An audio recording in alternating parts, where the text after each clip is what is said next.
I'd like to call our February Commissioners meeting to order. We'll have our invocation by Commissioner Belcher and our pledge by Commissioner Brand. Folks, let's all stand, please. Bow your heads, we pray. Heavenly Father, we ask that each and every act tonight be done to honor you. We ask your blessings on this meeting. We ask that you help us to do your will and give us your guidance.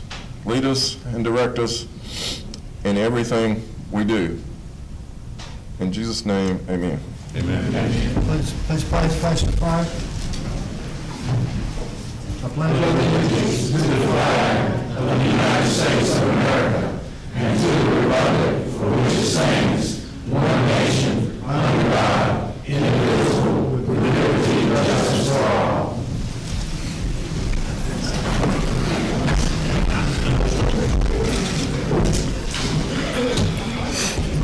The next thing on our agenda is the approval of the agenda.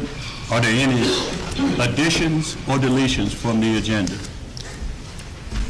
I'll make a motion to accept the agenda as presented. I'll second it. We have a motion and a second. Are there any Mr. comments? Chairman, we're going to handle the consent agenda as a separate item as far as Yes. putting stuff in? Yeah. Okay.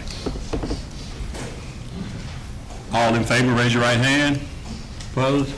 Our agenda is set. Public comments. And I want to remind everybody you have 3 minutes to have your say. Our first person is Ray Leary.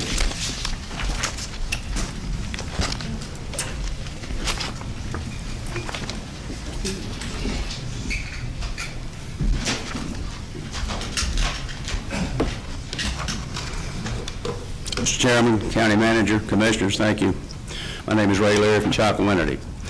The budget planning process for 2016 is just around the corner. With this in mind, the Citizens for Better Government would emphasize once again the necessity of longer-term planning, especially related to infrastructure for schools, buildings for local government functions, and the much ballyhooed EMS improvements.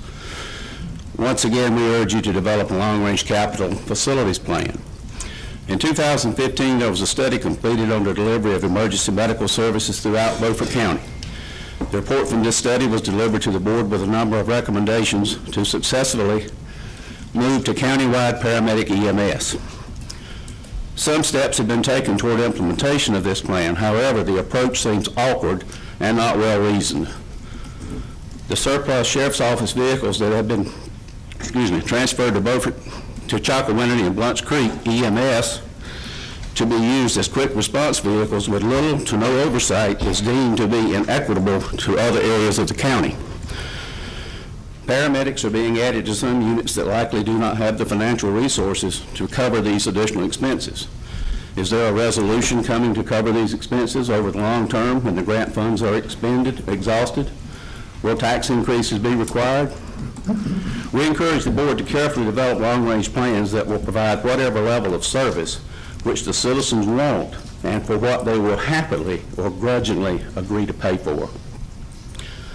The board adopted a budget effective July 1, 2015. Since that date, you have approved appropriations of over $3 million in excess of the original budget. To the best of our knowledge, you have not received any financial reports during this fiscal year that reflect the actual expenditures to date against that budget. Without such reports, neither you nor the public has any way of knowing which line items are running over or under the approved amended budget amounts. We need better planning.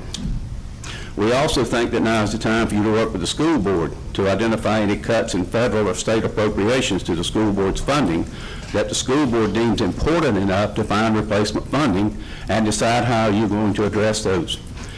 We speak specifically of teacher assistants. Now is the time to work with the school board to assess the cost and benefits of teacher assistants rather than have the turmoil we saw last summer.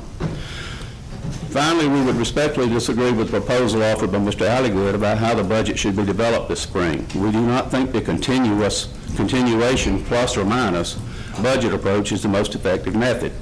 There needs to be a systematic, qualitative, performance-based approach, as well as a quantitative, here's what we budgeted last year, and here's what additions or reductions we are recommending. we would propose you investigate other alternatives. We stand ready to offer some constructive suggestions for your consideration, but would suggest that time is short for you as a board to develop a process that the staff will use in developing a proposed budget. Time is of the essence now. Thank you very much. Thank you.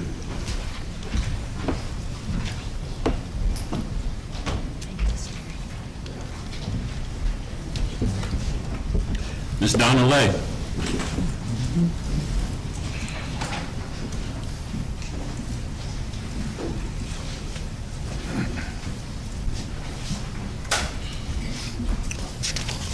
Mr. Chairman, Mr. Alligood, and Commissioners, I am Donna Ray, I think you know who I am, and I've lived in Beaufort County most of my adult life. For the most part of the past 45 years, until I retired in 2009, I worked as a nurse, and during that time I had extensive contact with many EMTs and other first responders. We were all part of a life-saving team. There is not one person in this room or outside either who has had more regard for what these people do as a part of our emergency medicine in this community than I do. I have listened carefully many times to comments about emergency care, and it struck me that some of them believe that if a person volunteers their time and does a dangerous job, it gives them the right to put other people down. That is just wrong. I was trained, I'm not speaking out of here, I'm telling you, I was a trained cardiac nurse, and I was trained at St. Mary's Medical Center in Knoxville, Tennessee, in preparation for being in charge of the general and cardiac intensive care unit in Scott County Hospital in Oneida, Tennessee, where I was for 3 years, where I would run the unit from 3 to 11 p.m. There were no doctors on the premises during my shift at any time. I was licensed to treat the patient per written protocol in the absence of a physician, using my own diagnosis of the problem. I have saved quite a few lives and am well aware of the job of an EMT. So if being an angel of mercy is what it takes to qualify, I am qualified to have an opinion on this subject. Many first responders need more training or better training, just as I felt a need for better training many times. There are a few things more dangerous than somebody who exceeds their proficiency. You know, the halo syndrome, and that does happen. I have seen it happen. I would say the same thing about some of the nurses, technicians, and even some of the doctors with whom I have worked. Honest healthcare workers know that many of us need better training, and it is entirely appropriate for a member of an oversight committee board to question those needs and standards. It wouldn't hurt to listen to who. The knee-jerk response to emergency care planning is not what we need right now, but rather a well-designed and effectively implemented emergency medical system that incorporates all facets of providing emergency medicine that we can afford. Good health care costs a lot of money. What many people want, we cannot afford. We are a Tier 1 county. This board has a duty to tell the people how much it's going to cost and how this board plans to pay for it, now and down the road, before responding to piecemeal desires of those who think they know best. Thank you. Thank you.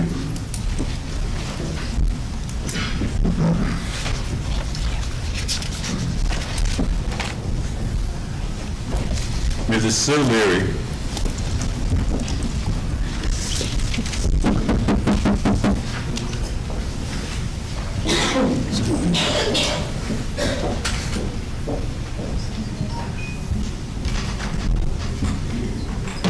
My name is Sue Leary. I'm from Chocowinity. Mr. Chairman, County Manager, and Commissioners, I do not know how the commentary from a representative of this board has gotten so many incensed. There was no disrespect in the term Bubba. I have known Hood Richardson for many years, and I can tell you he has respect for the men and women that provide emergency medical services, police officers, deputies, and firemen. What has been missed in this discussion is who is going to pay for all of the things that everyone wants. This is the question that Hood asks over and over, while never receiving a coherent answer. Although everyone knows the answer, no one wants to go on record as having said it. The answer is citizen taxpayer, and this board will see to it. For those with concerns, Why do you not schedule a meeting with Hood and express your concerns face-to-face? He can explain the reasons why he has issues with the piecemeal approach the majority of the board adopts to address serious and costly issues. The fire district and EMS taxes that citizens now pay will never cover the cost of the expanded services of this board is placing in service or planning to place in service. There has been no discussion of how the countywide paramedic level EMS service will be paid for beyond the VIDA grant and hospital authority funds returning to the general fund later this year. Why did the south side of the county get 2 surplus vehicles? The expense of fuel, maintenance, and insurance are to be borne by the EMS unit that is already on financial support. So instead of complaining about the comments of one commissioner that is trying to lower your taxes or at least prevent an increase, call and make an appointment or invite him to speak to your group. You will find him to be very accommodating when you want to have a serious discussion. Thank you. Thank you.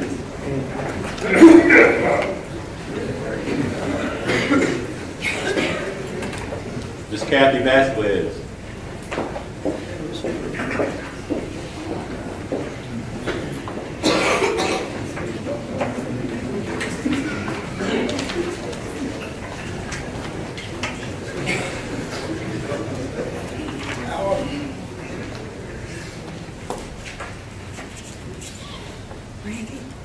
Randy, it's really hard to hear in the back. You could adjust it. She's working on it. My name is Kathy Vasquez. I live in Chocowinity. Excuse me.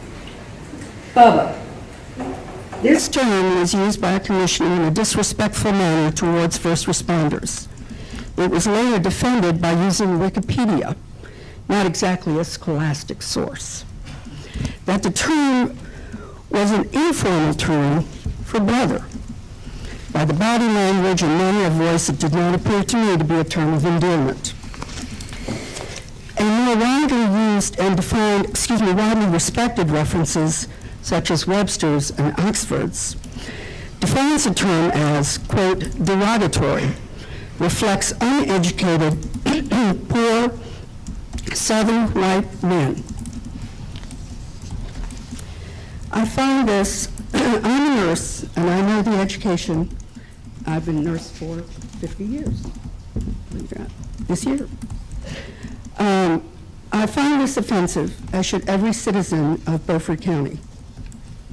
Just a few minutes ago, actually, this commissioner came up to me and said, well, how do you define Bubba? And I explained to him the definition I just gave you. And he said, oh, poor white trash. That's what he said. These first responders are good men and women who rush into danger while we are all running away to save the lives of strangers. They saved Sheriff Jordan's life. They saved my husband's life. And I'm sure they saved the lives of family members and friends and members of the community who are in this room. They can come to your home. They can defibrillate your heart. They can start IVs. They can give medications. They do EKGs. They give oxygen. And sometimes they intubate you to keep you breathing. I taught in a couple of paramedic courses where I lived before, and I know the intensive education and clinical experience it takes to become a paramedic. These are not uneducated people.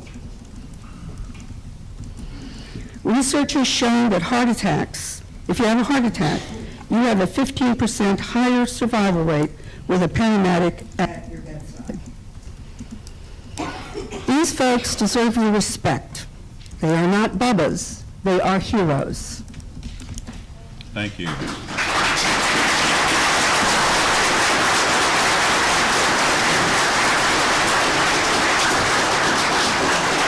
Okay. As we move to items for consent, are there any items any commissioner want to pull to discuss? Mr. Chairman, I believe that item 3, the project budget request for Wrights Creek, should be voted on as an individual item, and it should be pulled for an individual vote and some discussion. I believe that item number 8. 8. No, not 8. The personnel manual revision, I believe, should be pulled for discussion. I have some questions about that. Which one is You that? saying just for discussion? Well, before we vote on it, I don't mind voting on it, but it should be pulled I got it. from the consent agenda. I mean, the consent agenda is a vote agenda. Did you say item 8 too? Good. No, I don't think item 8. Item 3 and item 14. Okay. And there's a new item, let's see what it's about. I think that should be pulled. Item 16, the budget amendment to reduce additional funding for teacher assistants. I'd like some discussion on that. So that's 3, 14, and 16. Yes, sir. 3:30. Sorry. Say again? No, never mind. Okay. All right, excluding these 3 items, item number 3, item 14, and item 16, what is the pleasure of the board concerning the rest of the consent agenda? Make a motion to approve. Have a motion, is there a second? Second. Any further discussion? Hearing none, all in favor, raise your right hand. Opposed? 6-1. We gonna put them in decision. I think we put them in decision. Yeah, we'll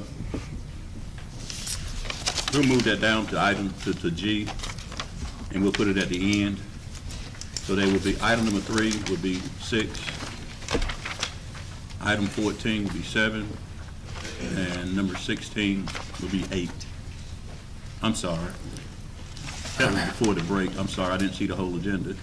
We'll still leave it there, right after 5. We'll just put them in, 3, 14, and 16 after 5.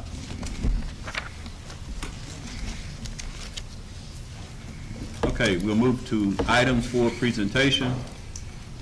First, we have Beaufort County Pantego Community Center, Ms. Ruth Vann.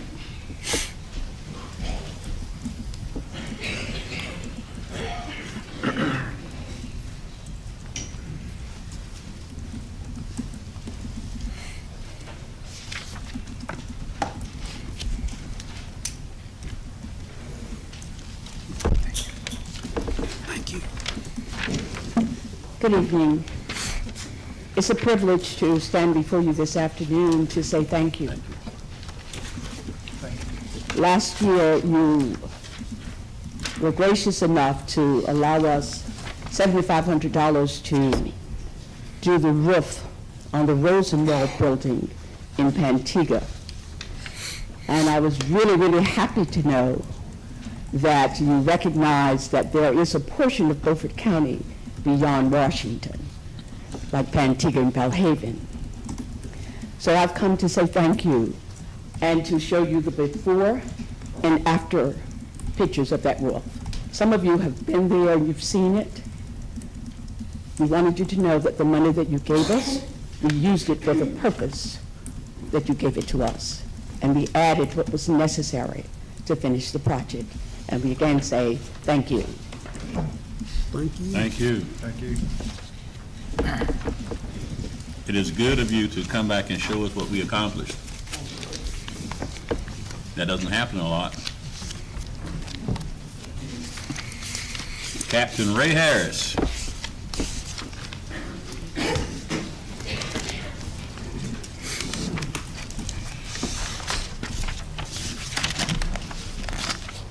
I was looking for the IT guy to unlock the computers. He's behind. Okay.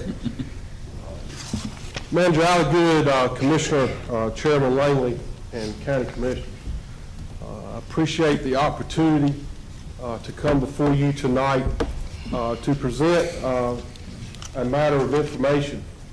At the January County Commissioners meeting, there were several comments made that led us to believe that you as county commissioners and also some of the citizens of Beaufort County may not know what we do.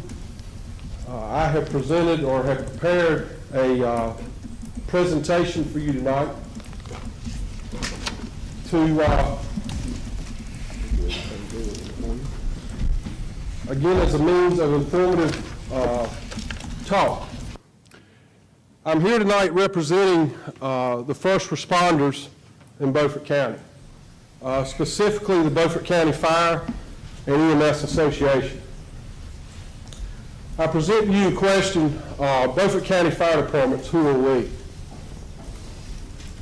These are some things that you know that we do. We respond to structure fires, house fires, commercial fires, outbuilding fires, any type of structures.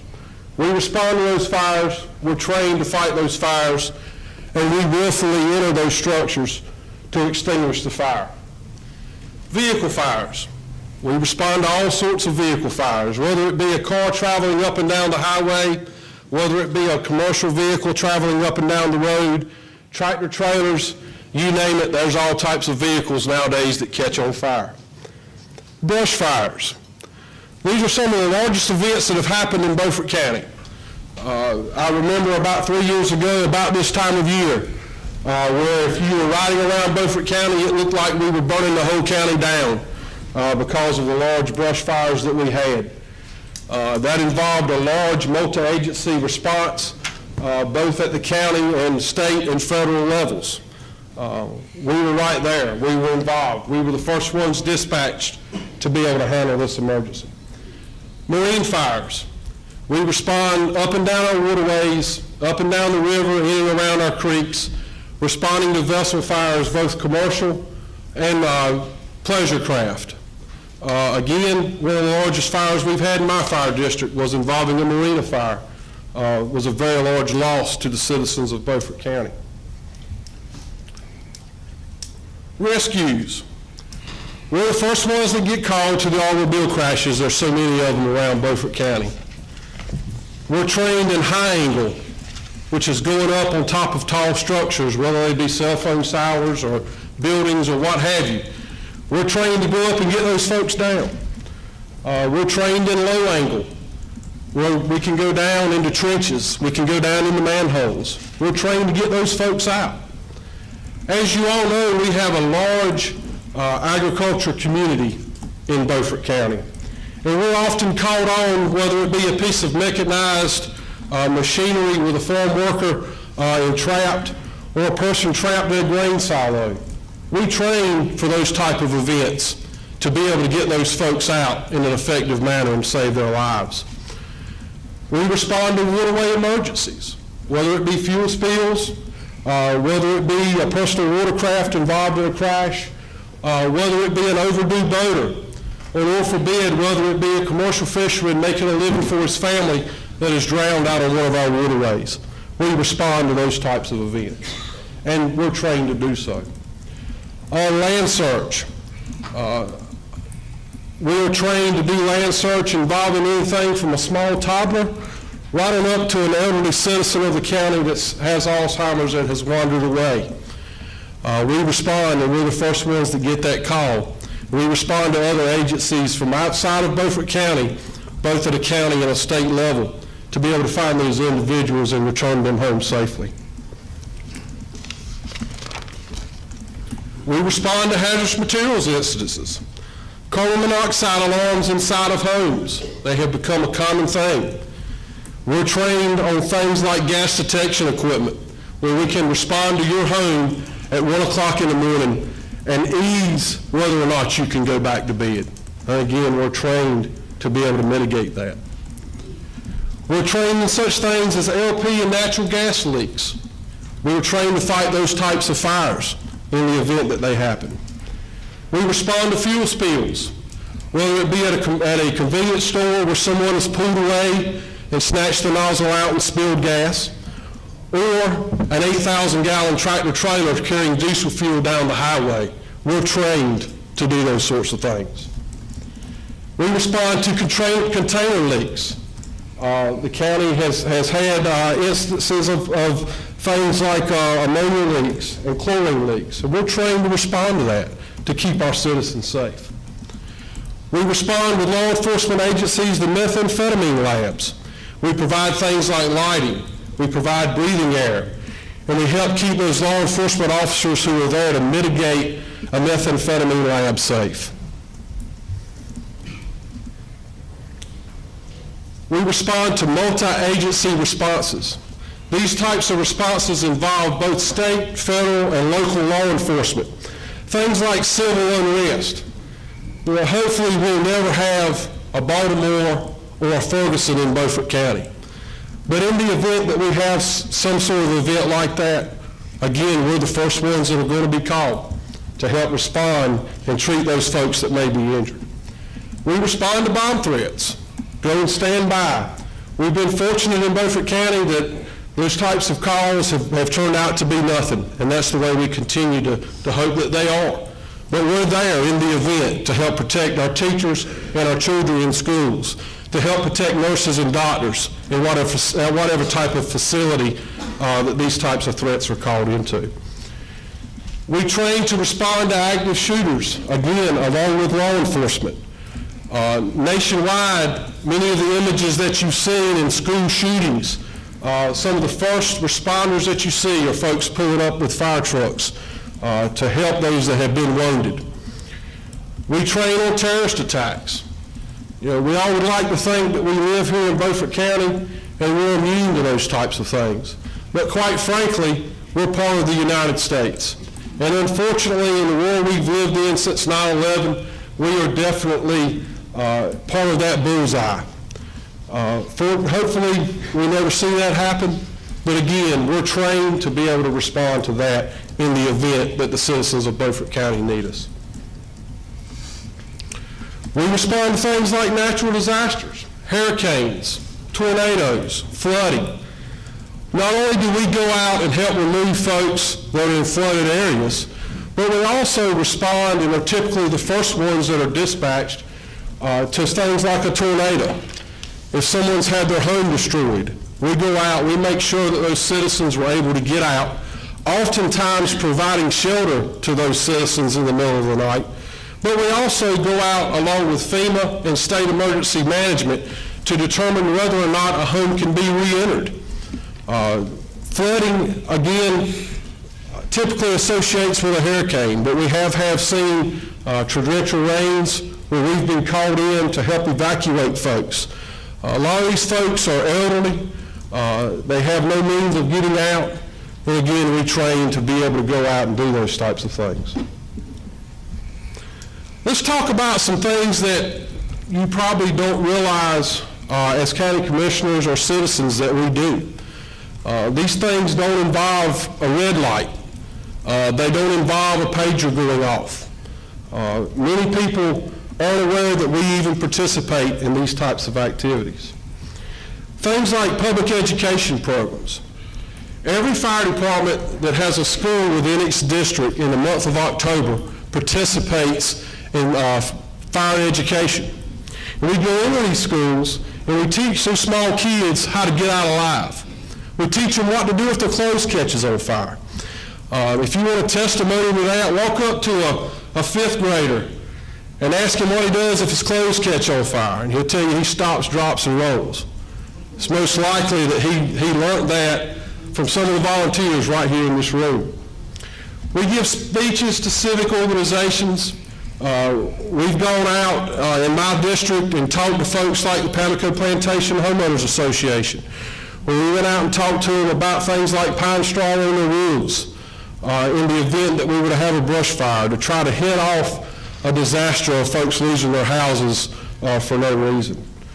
A number of fire departments in the county have a smoke detector program where we go and we install and train folks on how to use and what to do in the event that their smoke detector goes off.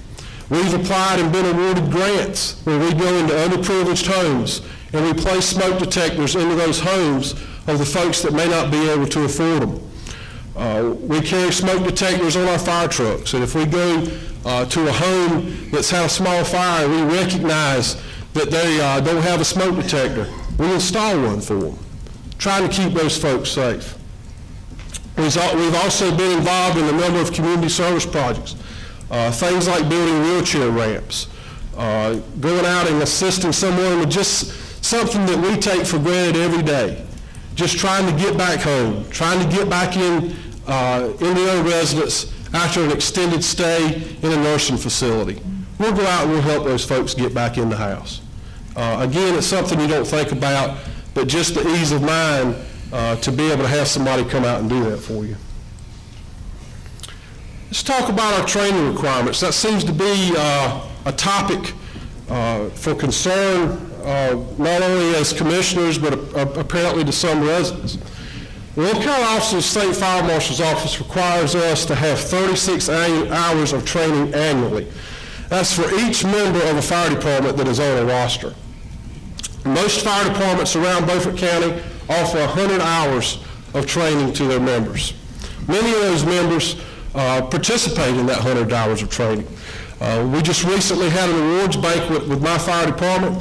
I had an 18-year-old individual that had 153 hours of training this past year. That training consists of things like structure fires like we talked about. It consists of the rescue training, vehicle extrication, rope and high angle, and it consists of emergency medical care training as well. Let's talk about the medical responder program for just a few minutes. In August of 2014, the team CPR, or you may hear it referred to as pit crew CPR, was introduced into Beaufort County. This was a concept that trained fire department members and law enforcement members in the event that we were to have a 911 call of a pulseless, non-breathing patient. We were able to respond to those folks and initiate CPR. I don't have the documentation here with me tonight.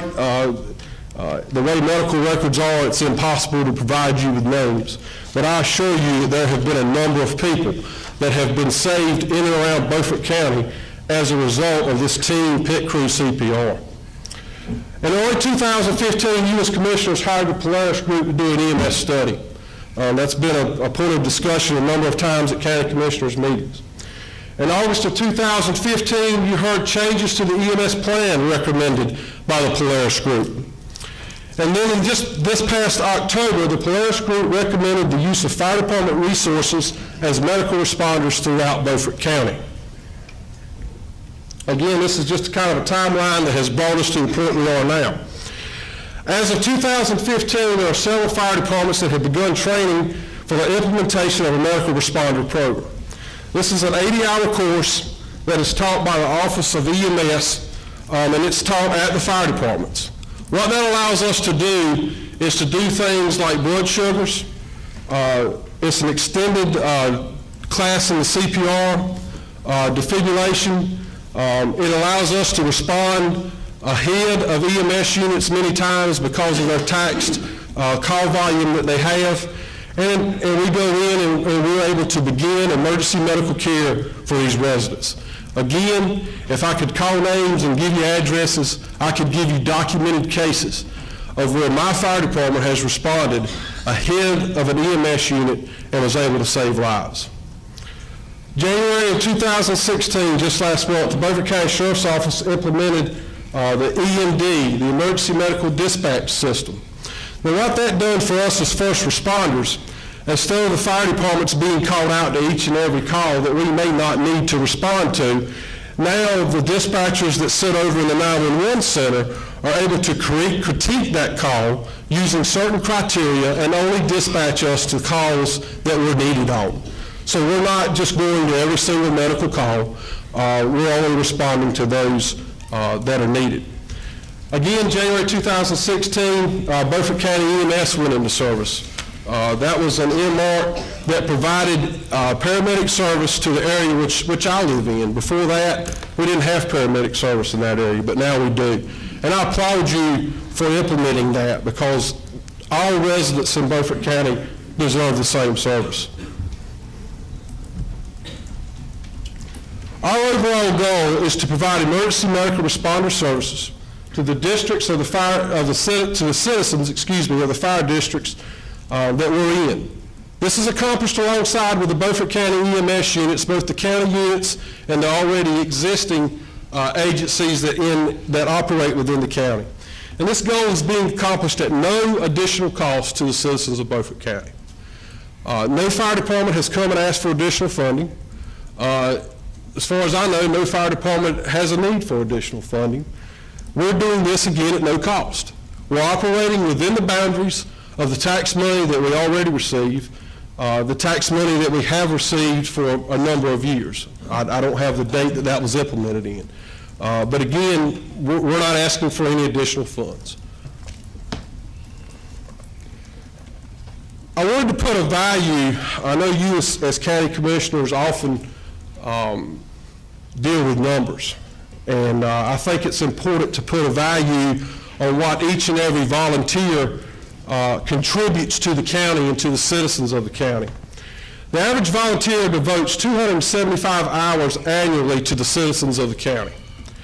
Those hours are comprised of weekly fire department meetings, training hours, and responding to calls. There are 480 firefighters currently in Beaufort County. When I saw that number, I was a little wild myself. I didn't realize that we had that many folks. That's a lot of folks. I'd like to add, by having 480 members, when you couple our families together, our children, our wives, our parents, and so on and so forth, that makes us the largest group of organized voters in the county, just as a note. The average volunteer fireman travels 960 miles per year in their personal vehicle. Again, this is going to trainings, responding to calls, and nobody asks for reimbursement. Again, that's no cost at all to the citizens of the county. Just to put another dollar figure out there, volunteer firefighters save Beaufort County on average $12 million per year in salaries. How I came up with that number, if you had 5 firefighters that were hired by the county, 3 shifts times 24 hours, which is typically what a firefighter works as a 24-hour schedule. If you hired 3 shifts and you placed them at the 13 fire departments in Beaufort County, then it would cost $12 million annually. Another note to that, North Carolina Office of State Fire Marshal and the Department of Insurance requires us as fire departments to have a 2 fire engine response to anything involving a structure. Along with that, they also require that we have 10 personnel to respond to those house fires. A house fire being defined as anything that comes in. So if you call 911, you say, "That's smoke in my house," we're required to respond with a minimum of 2 fire trucks and 10 folks. So just by hiring those 5 people, you're not meeting the minimum requirement that the state requires each fire department to respond with. So obviously, when you add things like retirement, health insurance, so on and so forth, this number could as much as triple. This is just a minimum number. Again, this is done as an informative matter. I felt like you as county commissioners may or may not know all of what we do. Again, I wanted to inform the citizens that are viewing this at home, as well as you as commissioners. I thank you again for allowing me to come up and present this information.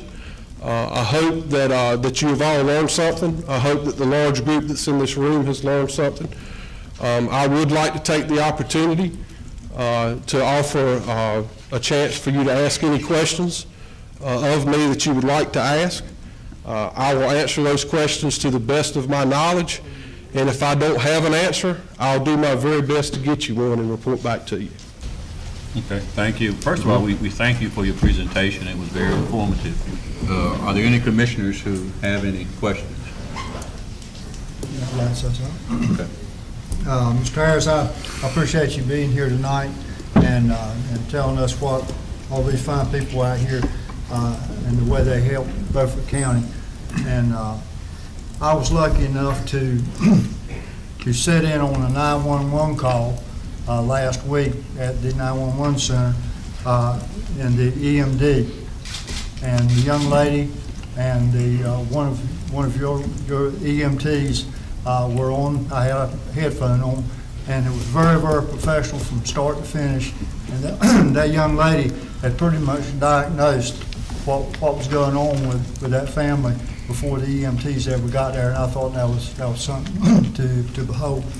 Just wanted to let you know that Gary Brent supports y'all 100%. Thank you, Mr. Breen. Any other commissioner? Commissioner Richard? I want to thank firefighters for what they do. They do a great job of doing what they do as volunteers, and I, for one, appreciate it. But I have a couple of questions.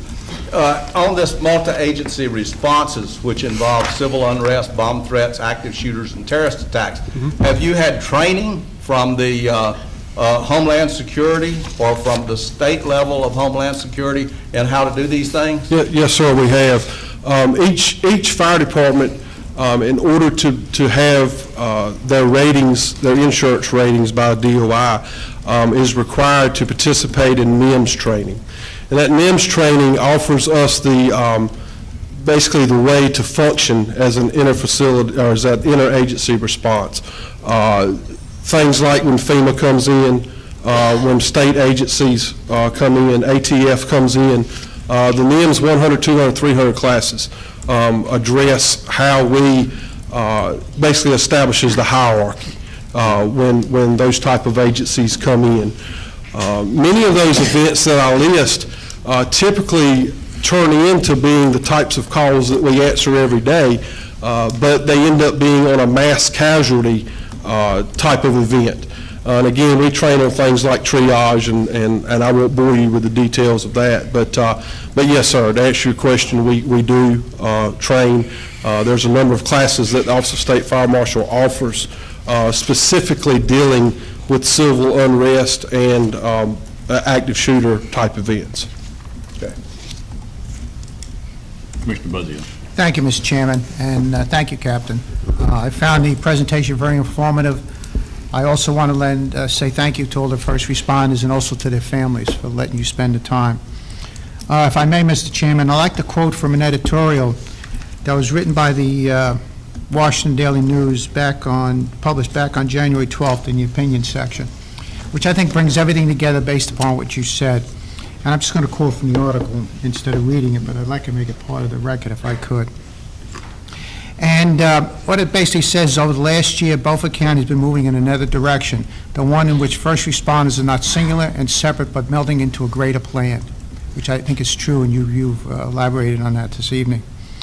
It goes on to say that a county that has such a unique geography, a wide river splitting the county in half, creating rural, harder-to-reach pockets of population, must come up with unique solutions to provide services. And they have. By working as spokes on the same wheel of emergency services, first responders are building a better Beaufort County for all residents. And again, I want to thank you and thank all the first responders in the county. Thank you. Any other commissioner? Commissioner Waters. Ray, thank you for your presentation. I told you earlier tonight, I think one of the problems we have in the county is that we have a lot of citizens that are not aware of everything that's being done, and it's been done during the last 6 months. I'm one of the few in here that's probably been served by living in 3 parts of the county. I've been served by the Pinetown Volunteer Fire Department, the Bunyan Fire Department, and now by the Pleasant River Fire Department. So, you know, each night when I go to bed, I feel very comfortable knowing we have volunteers that are willing to go out in the middle of the night if it's necessary. And I also thank the EMS squad for what they've been doing. I had the opportunity to go in and sit 2 weeks ago in the 911 center for an hour. Prior to going into the 911 center, Vic Williams allowed me to hear exactly what went on the first day that we were up live with the emergency dispatch unit. The lady was 73 years old, having a heart attack. Her daughter was there, and she called her granddaughter. And in the meantime, the 911 center was keeping them informed and telling them exactly what to do, and walked them through CPR. And the way that the girl was doing it was very professional. You would have thought we were living in Wake County. We've come a long ways, and with the 911 center and the first responder, whether that's a fireman or whether it's a paramedic, or whether it's my neighbor who is a paramedic that just happens to get the alert and can save my life or can save someone else's life, is priceless. You know, we hear a lot about, can this county afford it? We're pretty well collecting with the EMS tags in the county already enough money to be able to do this. So the funding and the planning is taking place. This is not shooting from the hip. We're having meetings and we're trying to make sure that we do it right. And so I think that citizens in Beaufort County, since January, when the emergency management dispatch went live, and when we incorporated the paramedic service, this is something that every citizen in this county deserves. It's not just for the people that live inside the city limits of Washington. This is for the people that live on the south side and the north side that are 30 and 45 minutes from the county seat here. So once again, thank each one of the responders and the volunteers that we have in this county. Thank you. Those folks that you refer to are here in this room. I'm not going to say what district it was. I don't want to violate anyone's privacy. But I know for a fact on that particular call that you referred to, Commissioner Waters, that the fire department that covers that area was the first to arrive on the scene and begin CPR on that individual ahead of that EMS unit arriving. I got a question. Commissioner Booth. Ray, again, we thank you for coming tonight, but you also touched on something that we have always heard a question about. Now we have these first responder vehicles. I know it's too early to tell, but keep monitoring and let us know, because I'm sure it saves money when you don't have to carry a fire truck when it's not needed. Because those vehicles those first responders will be there before the fire truck and any other vehicle come and get things started. Let us know how much that saves, since it's costing us so much for these vehicles. Yes, sir. Thank you. Okay. Well, we'll close it out with this. We certainly thank all the first responders for the work that you do, and the wonderful thing that I can say about you is this: is you do it because you enjoy doing it. No one's twisting your arms to do what you do. I mean, because when it's hot, you're hot. When it's cold, you're cold. And sometimes the people you're assisting won't bring you a bottle of water to drink when it's 100 degrees outside, but you still persevere and you still continue to do what you do. So on behalf of this Board of Commissioners, we just simply say thank you, and we salute you on this evening. God bless you. Thank you.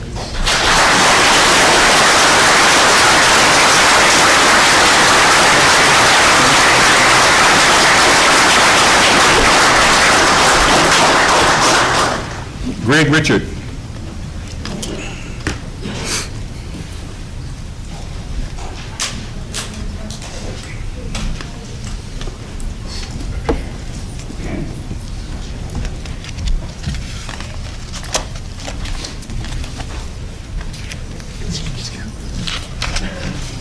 Excuse me.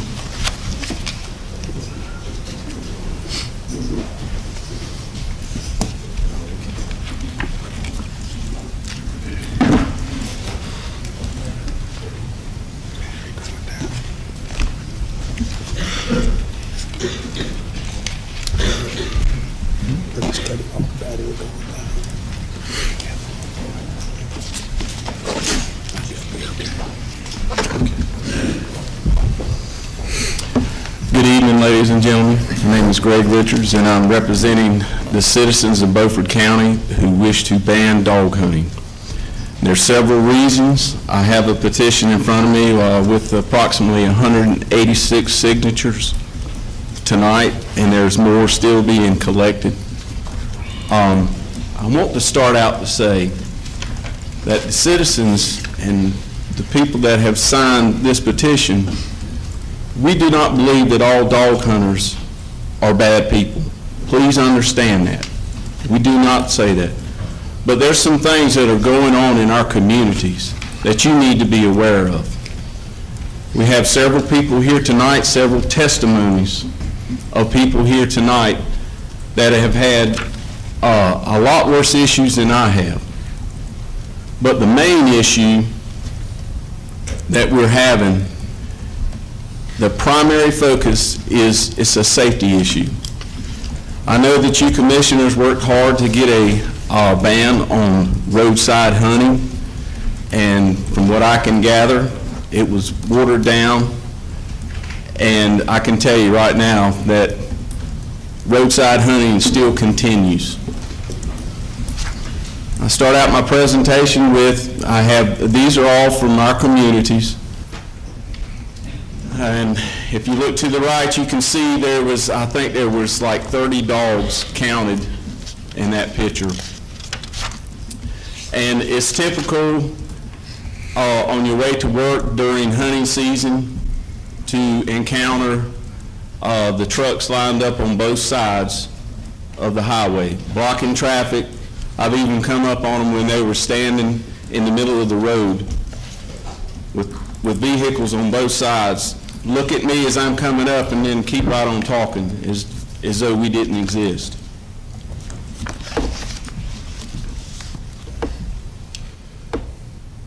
If I can get this to play,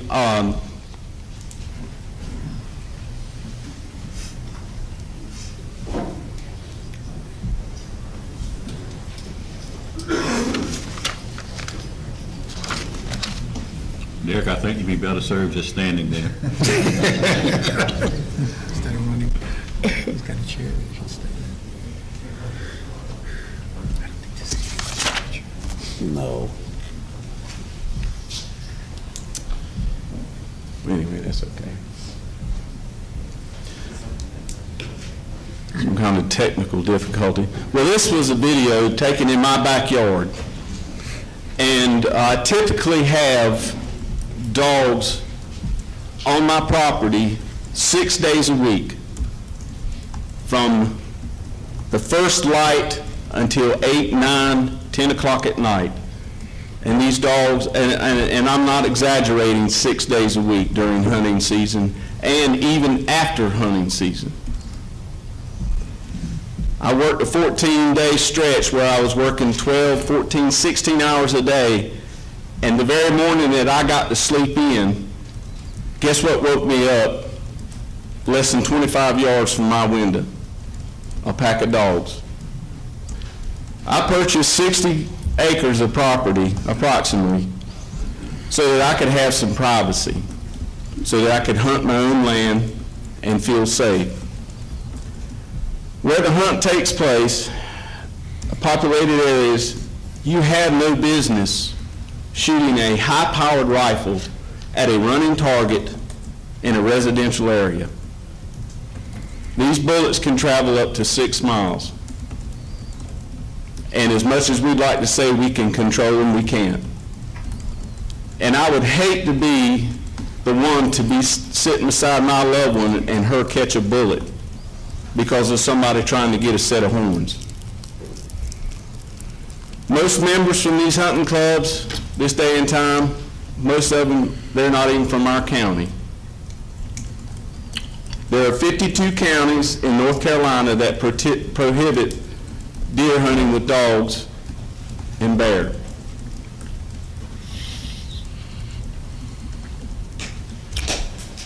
This is a gentleman that decided that it's okay to do the roadside hunting. He's standing beside a postage sign that says no hunting. It doesn't say no hunting without permission. It says posted, no hunting. And in this stretch here, it takes place all the time.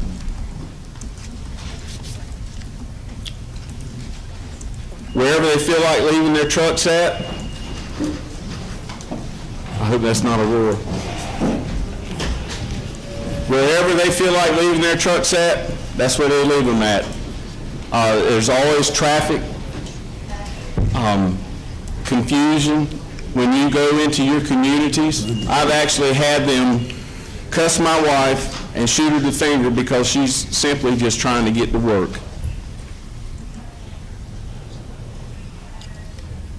This is taken in a residential area. If you'll notice, there's soybeans. And I talked with one farmer, and he says that when a dog or deer run through his soybeans, they do a large amount of damage. And I know of one in our community that actually received a death threat through the mail from a local hunting club. He chose not to, he knew exactly who it was, and he chose not to prosecute him. But that just goes to show you, are we dealing with decent human beings? Or are we dealing with thugs in a game? And they're going to threaten us because we're just trying to stand up for our own rights.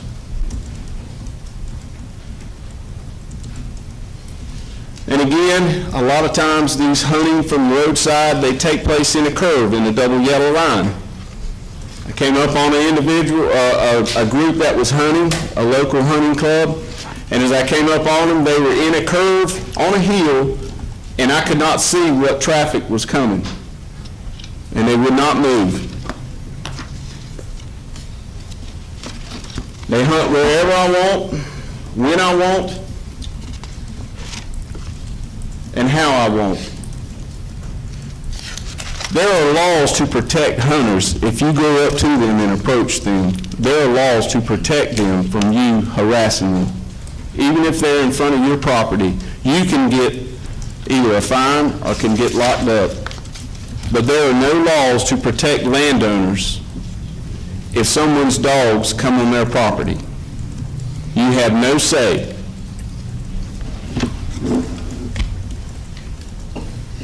And as I travel through our community, on the north side of the river, on the south side of the river, it's the same scenario that's carried out over and over again. There's no regard for other people. They're always disrupting traffic, as I've said before.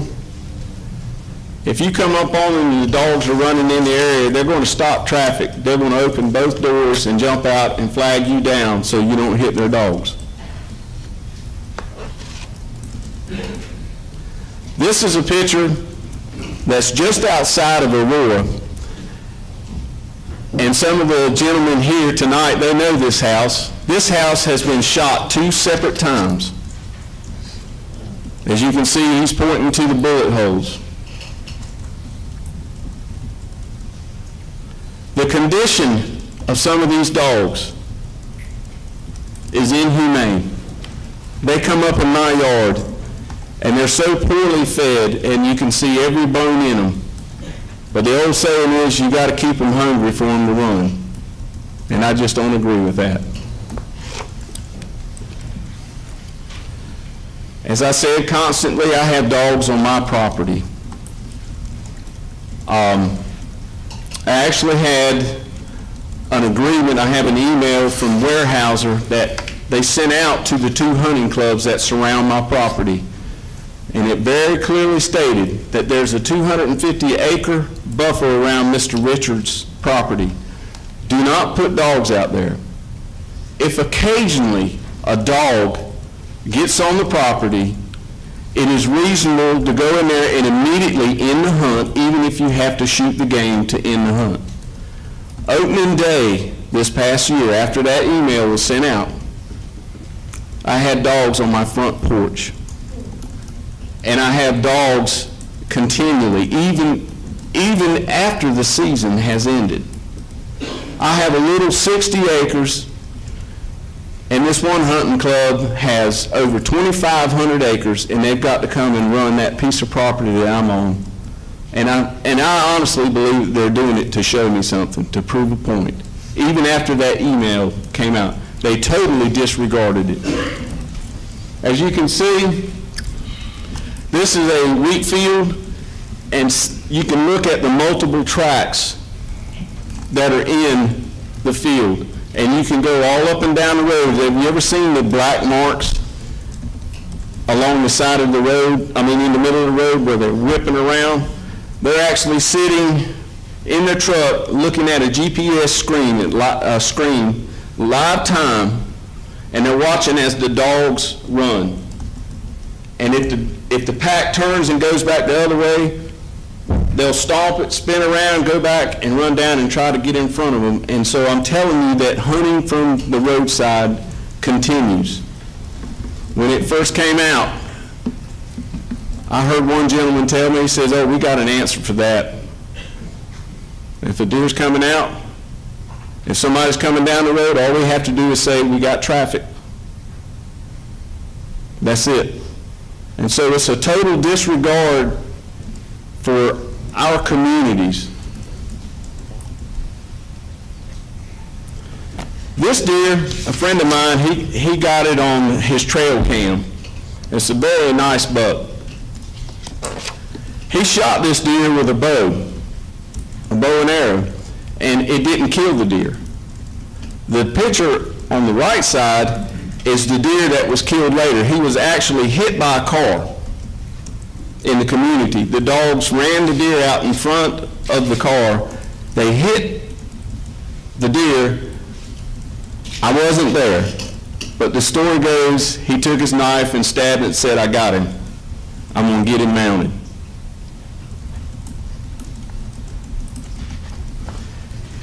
Here's what a lot of these people think of our community.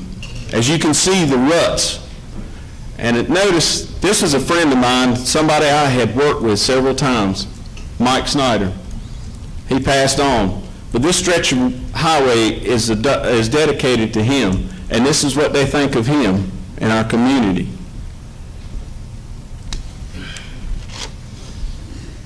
Continually, what I call the run and gun. This is right down from a local church, a place of worship. Again, this is in a curve. They throw their dogs out wherever they wish, in a curve or whatever. And again, this is redundant, but there are so many pictures. There are several more pictures here that I have not been able to, it's just been too long. It's just been too long, too time consuming. This is right down from my house, and this is a blood spot where a deer was shot in the road. They picked him up, throwed him in the truck, took off. That simple. This is a picture of a deer that his head has been cut off. The rest of the deer was thrown on the roadside. It even had where we hang it up, because I'm a deer hunter myself. I like to still hunt, and I enjoy it. But they actually took this deer, and they had strung him up and just cut his head off and then thrown him on the side of the road. Now, that doesn't necessarily mean that that was a dog hunter. Please understand that. But to me, that takes a low individual to do something like that. My daddy raised me, you eat what you shoot. You don't shoot anything for fun.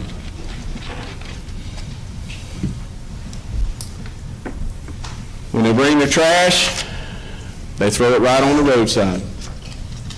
In the woods, along the road. Now this is one of the most disturbing pictures I have. This is a common practice with dog hunters to run dogs year-round, even when the does are heavy with fawns, even when they're pregnant, and they will catch these deer and they will kill them. And I've had a lot of hunters tell me, well, a fawn doesn't have a scent. That's true, as far as I know. But when mama jumps up and starts running, what's that fawn going to do? And they're going to get a visual, and many of these deer die during the spring and summer months. I see we, the petitioning citizens, see no positive impact that they bring to our communities. We are not safe on our own property. Again, you have no business shooting a high-powered rifle at a running target in a residential area. If I'm not mistaken, one of the commissioners, in the minutes that I was reading, mentioned a man that was killed in Beaufort County by a deer hunter. As he was going down the road, he was shot, an innocent man. I and my fellow citizens are very concerned about our safety going up and down the road, whether or not we're going to get shot to death trying to go to work, or even if we want to walk around on our property. You just cannot, you have to remove this out of our communities. You have to. We cannot enjoy peace and privacy. We are forced to endure someone else's sport We cannot hunt our own land without the constant presence of dogs. As I said, I am a still hunter myself. Many of the people who have signed the petition are still hunters. They're avid hunters. But you cannot hunt your own property without the constant presence of dogs.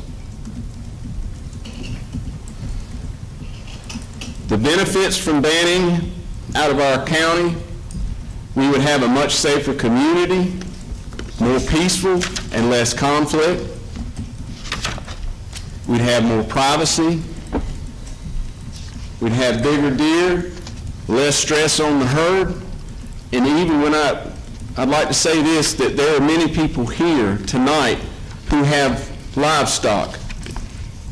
And every time a pack of dogs runs through these areas, the livestock, their nerves are tore all to pieces, and they tear down the fence trying to run and get away from them. And this is on their own private property.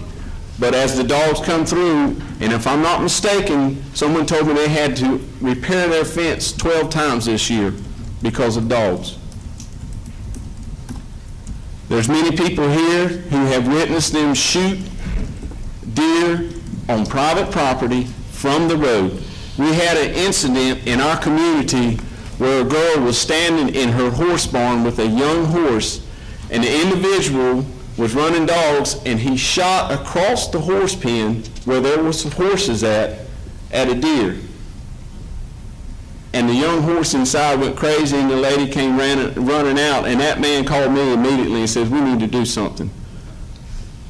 This is just uncalled for." She could have been stomped to death.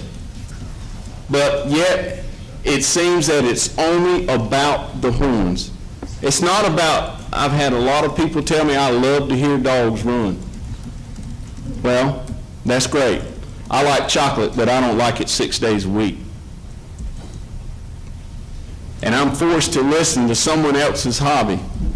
Now, yes, I did choose to move in that area, but I'm going to tell you something. The good Lord quit making land, and there's not that much to choose from. So I took where I could find a tract large enough to live out my dream with my family and build a house and have my privacy. And every landowner in here that's represented on this petition, that's what we want. And I'm asking you commissioners, I'm asking you for a referendum to put this to a vote and let the people of the county vote whether or not they want to keep dog hunting.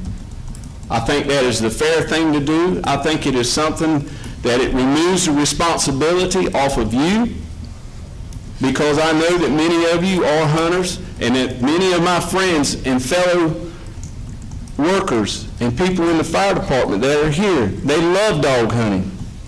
And I know that. I wish I had another workable solution.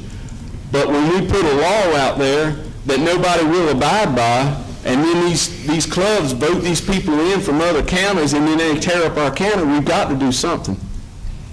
We have got to do something, and that is our request, that you give us a referendum and put it to a county-wide vote. Okay, any questions from commissioners? I'd just like to say that I've had several calls on this issue. Yes, sir. And some pro and some con. And had a gentleman that called me this morning, and he was telling me some of the same things that you have said tonight. I've had other people who call me from other hunt clubs that said they do everything that they possibly can to make sure that that does not happen. They have the GPS systems, and they say in our club, when we see dogs straying, we call the hunt off and go get our dogs. And he said that there's just a very few individuals in Beaufort County that are misusing this process. So I don't have a problem with a referendum. Chairman Langley, is it too late to get a referendum on the ballot? Yeah. So we'd have to wait until the next election to do anything like that. But I don't have a problem with the citizens of Beaufort County deciding whether they want dog hunting or not. Mm-hmm. But I've been a hunter all my life. Yes, sir. And I know when we hunted with dogs, we were very protective over other people's property. Right. And let me say this. One of my friends that I grew up as the president of a hunting club, and they worked hard to bring peace, and I did see a difference in some areas, but on the other side of that, I did see that there was a lot of roadside hunting. And I know, just from what I've studied and dug into, that there was a lot of work done into banning hunting from the road, and it made no difference. From my perspective, from our perspective, we have not seen any difference from all that work because it got watered down. Well, I think the referendum is that they cannot shoot from the state right-of-way. They have to be off the state right-of-way. But they can legally park on the shoulder of the road. And just as long as they don't shoot from the state right-of-way, and I believe I'm right by saying this, that they're legal. Now, I'm sure there's instances that go by where that is not the case. So I'm not saying that everybody's peachy road. Well, and I talk to a lot of hunters, and and a lot of them will tell you, when it comes to shooting from the road, I get a lot of this. Yeah, that still goes on. They admit it themselves.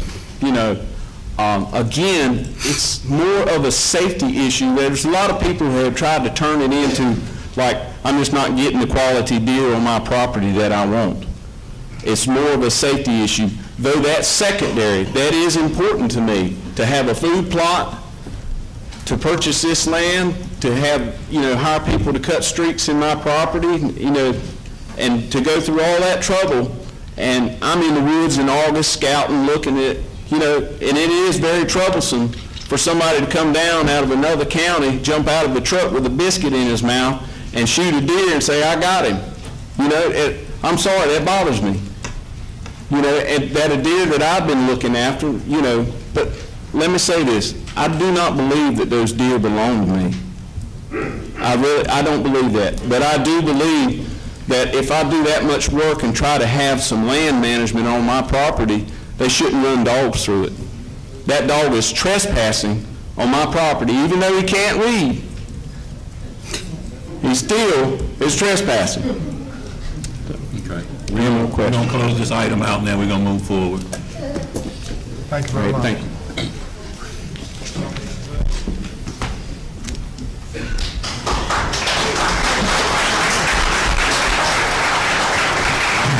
Under items for discussion, Mr. Alligood. Thank you, Mr. Chairman, members of the board. The first item we have is emergency communications RFP request.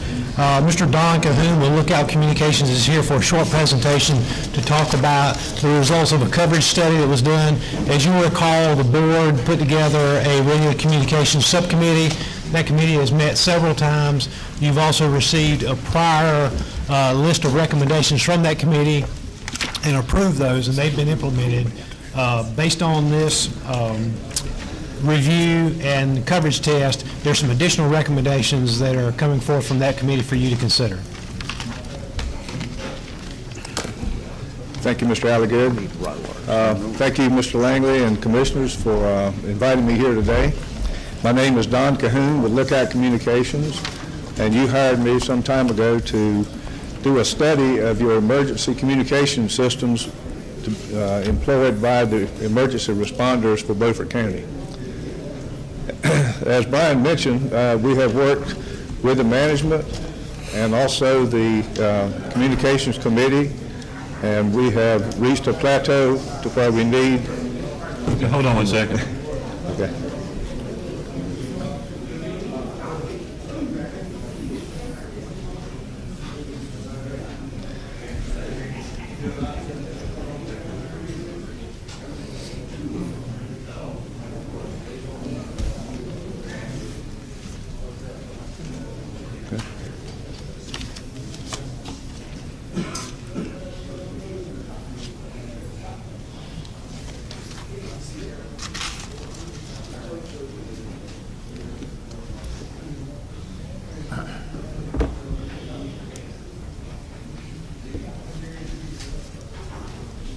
Can I close that door back there for us?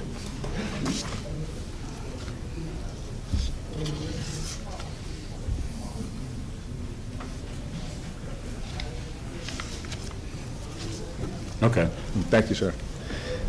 We've reached a position in this project to where we need to ask you for permission to develop an RFP, request for proposals to implement a radio system that will fix some of the problems that we have discovered in our recommendations.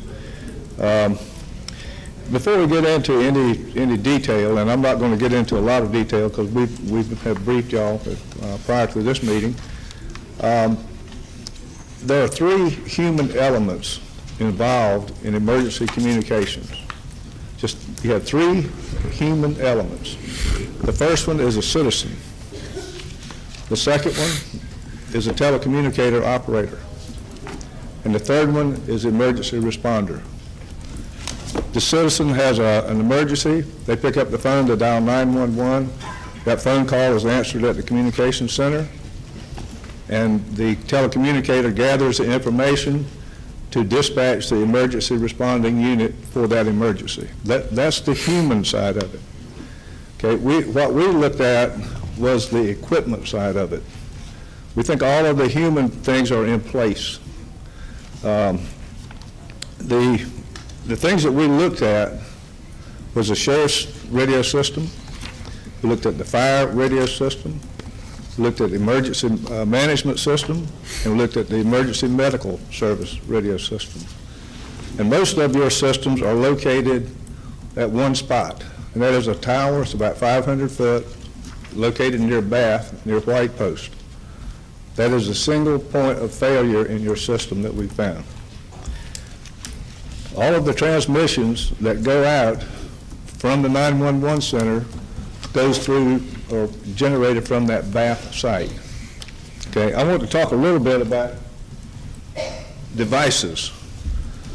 This device is an alert monitor receiver. It's worn on the belt by all firemen and EMS personnel in the county. When a call comes in from a citizen that has an emergency, the telecommunicator, like I said, gathers the information, dispatches a call. It might be Bunyan Fire Department, Sydney, or whatever. It could be several.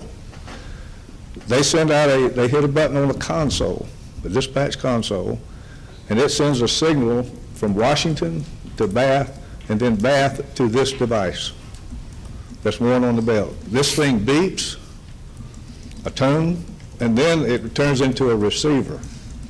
And it picks up the message that the telecommunicator has about that emergency. Okay? That alerts the fireman. We have a fire at Sydney Crossroad, blah, blah, blah, such an address. Now, they have protocol, like Mr. Harris was saying, all of these things that they can provide, all the services that they can provide, are hinged on this thing. If they don't get the message that there's an emergency, they can't respond. Now, this device is commonly called a walkie-talkie, a handheld, a portable radio, whatever. It is also a transmitter and a receiver. Typically, this device is used by an officer in the fire department or the EMS responder that can talk back to the dispatch center, to the telecommunications center. Now, we have discovered that there are really two elements that we found that are really glaring. And one of those is the receiving of the pager and also the portable radio. We did 72 sites or points in the county, and we checked all of these devices. And you look on page 2.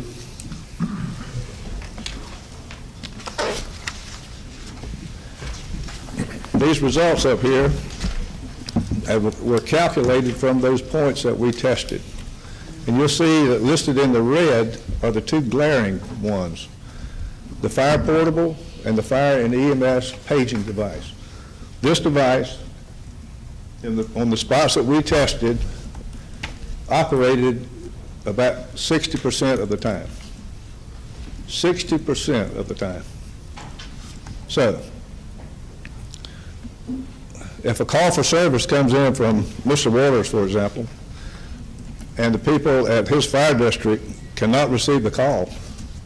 That's a dangerous situation. So what we are asking today is permission from y'all to implement an RFP, or to develop an RFP, to seek proposals from different vendors as to how much it would cost to implement what we call a single-channel, multi-site simulcast system. I mentioned earlier about the transmissions come from one tower source, the one in Bath. With the system that we have talked about and wish to implement, get prices on, rather, is multi-sites. You put transmitters throughout the county, and they're all linked together so that when that call goes out, it goes out from more than one site. You're getting signal strength to these devices. You're getting it closer to these devices. Okay? So that's our recommendation, is to seek prices on that type of system and then come back with you to give you the details of that cost. What is the pleasure of the board? Make a motion that we go ahead with. Okay, we have a motion. Is there a second? I'll second. Now, is there any discussion? I have a couple of questions I'd like to ask Mr. Coon. Yes, sir. Number one, the system that you're proposing, is that going to be compatible with all of the units in the county, including the municipal units? Well, it would be compatible with the ones that are charged with that being dispatched from the Beaufort County Communication Center. Now, I don't know about specifically the city of Washington, but yes, Belhaven, Pantego, all of the counties. Have all of those stakeholders been consulted about this system or know about what we're proposing? Yes, sir. Through the Communications Committee, yes. Belhaven has, Aurora. Anyone that's been represented on that committee has been briefed, yes, sir. They all have representatives? Yes, Okay. sir. Anything further? One thing, yes, you know, we found out in the Communications Commission, you may want to address this, Mr. Coon, and I wanted to ask you on these functional and not functional, what percentage would you like to see under the functional, for each of those? That's a very good question, Mr. Belcher, and I should have addressed that. Thank you for bringing it up.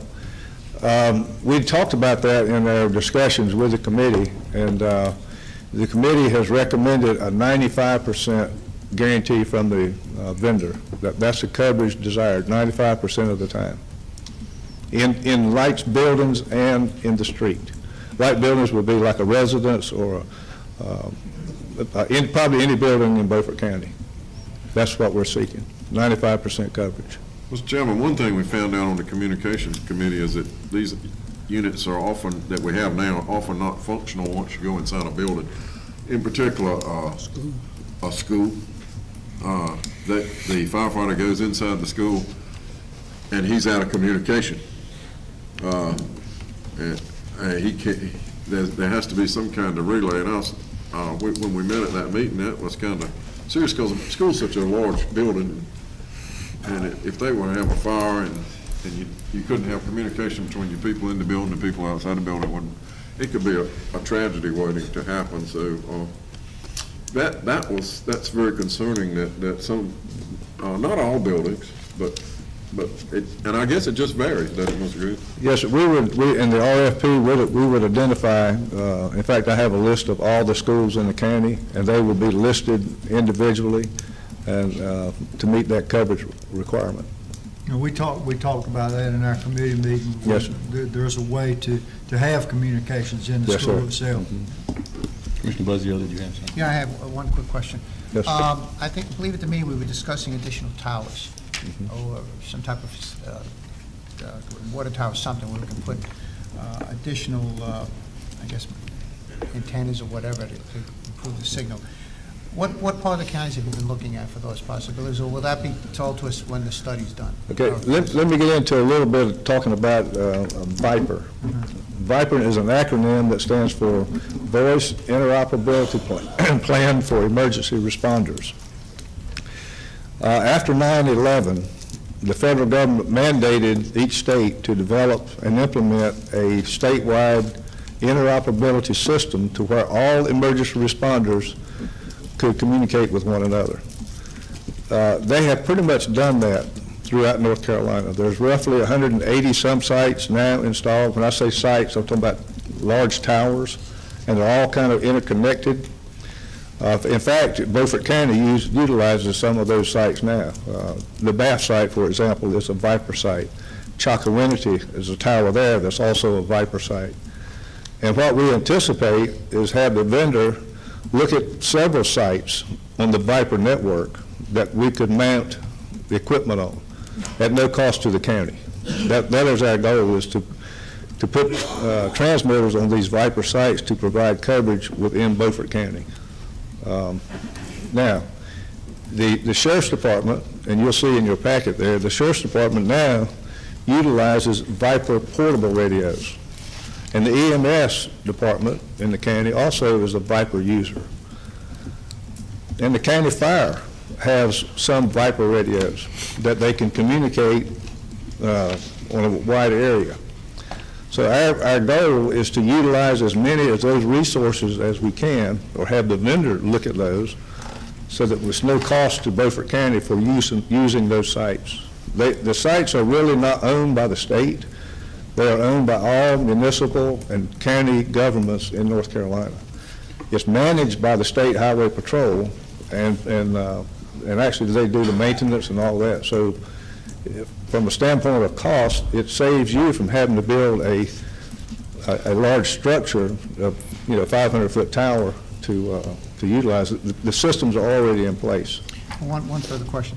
So the goal of the study is going to be able to assure us that we'll have 95% coverage for our first responders, including the police, the sheriff's department, EMS, fire department. Yes, that's the goal. Yes, sir. Okay, thank you. I got one question. And that goal, sir, is not only in the street, but in light buildings, a residence. So, for example, these firemen have these devices in a charger sitting by their bed, perhaps.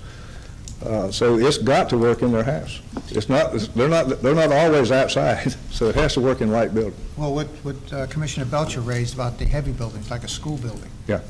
The study will also address that, how we'll communicate inside those buildings. Yes, sir. We will write a statement in the RFP that addresses each school and let the vendor come back and tell us what they propose to give us that coverage. Thank you. And guarantee that coverage. Thank you, Mr. Chairman. Is that dependent on whether you get those extra towers? When we met with you, we were talking about some towers from down on the very northeastern part of the county. And is that part of the process, or Yes, sir. is this going to work if we don't get those towers, if we don't get permission to use those towers? Well, we have preliminary permission to use the tower, the state towers. Okay. But Not the state towers. We're talking about the ones that we had talked about Tideland. Okay. The ones that we talked about, the extra towers that was already down there, the one that. Banjo 4. Yes. Right. We have not, Mr. Booth, we have not investigated that particular tower. But even if you don't get that tower, you still feel sure that you're going to have 95% coverage, no drop. Yes, sir. And we will have the vendor to guarantee that 95%. Even without the towers. If we don't get these other towers that we're talking about, the one that we're talking about, Tideland, maybe one of their towers, one of the other towers on the northeastern part, even if we don't get those towers, we're going to still be all right to cover in these school buildings and stuff like that. Yes, sir. Yes, sir. We have taken in consideration the county's elevated water tanks as a possible site, so you have several of those throughout the county, and it could be that we use a couple of those in conjunction with the big towers. Commissioner Richardson. I have a couple of questions. As I understand the request for proposal, what you're actually going to do is give the standard, and the proposer is going to decide how he wants to meet that standard. Yes, sir. Subject to our final approval. Right. This builds in the opportunity for alternative designs, if you will. Yes, sir. Exactly. And so you're Good covered point. as long as they're meeting the standard for the 95% coverage in the places that we're talking about. Absolutely. My second question is more to commissioners, I guess, than it is you, and that is how to pay for this. The timing on this, coming up in February, by the time you do an RFP and get your stuff back, you're probably going to have it back in like March or April. Is this an item for next year's budget? when and how are we going to pay for this? Well, I think for the first thing would be contingent on what it costs us. It's going to be a significant figure. Absolutely. And then the next thing is, because it's a matter of whether we're willing to go into fund balance. If we're not willing to do that, then it has to be. Well, I don't mind voting for this. I think this is something we've needed. I've been very sympathetic to firemen for some time who told me that their pagers didn't always work, and some of them could really get excited about it. So I'm delighted that we're fixing it. But the pay, and we need to do this. But paying for it, of course, is a problem for the commissioners, and I'm going to vote to proceed with how you want to proceed, but the rest of the commissioners need to be aware. I consider how we pay for this among us to be a very serious thing, and I'm not willing to increase the budget to pay for it. And what that means is we need to cut some of the fat that we have out so we can pay for this, because as far as I'm concerned, it is a necessity.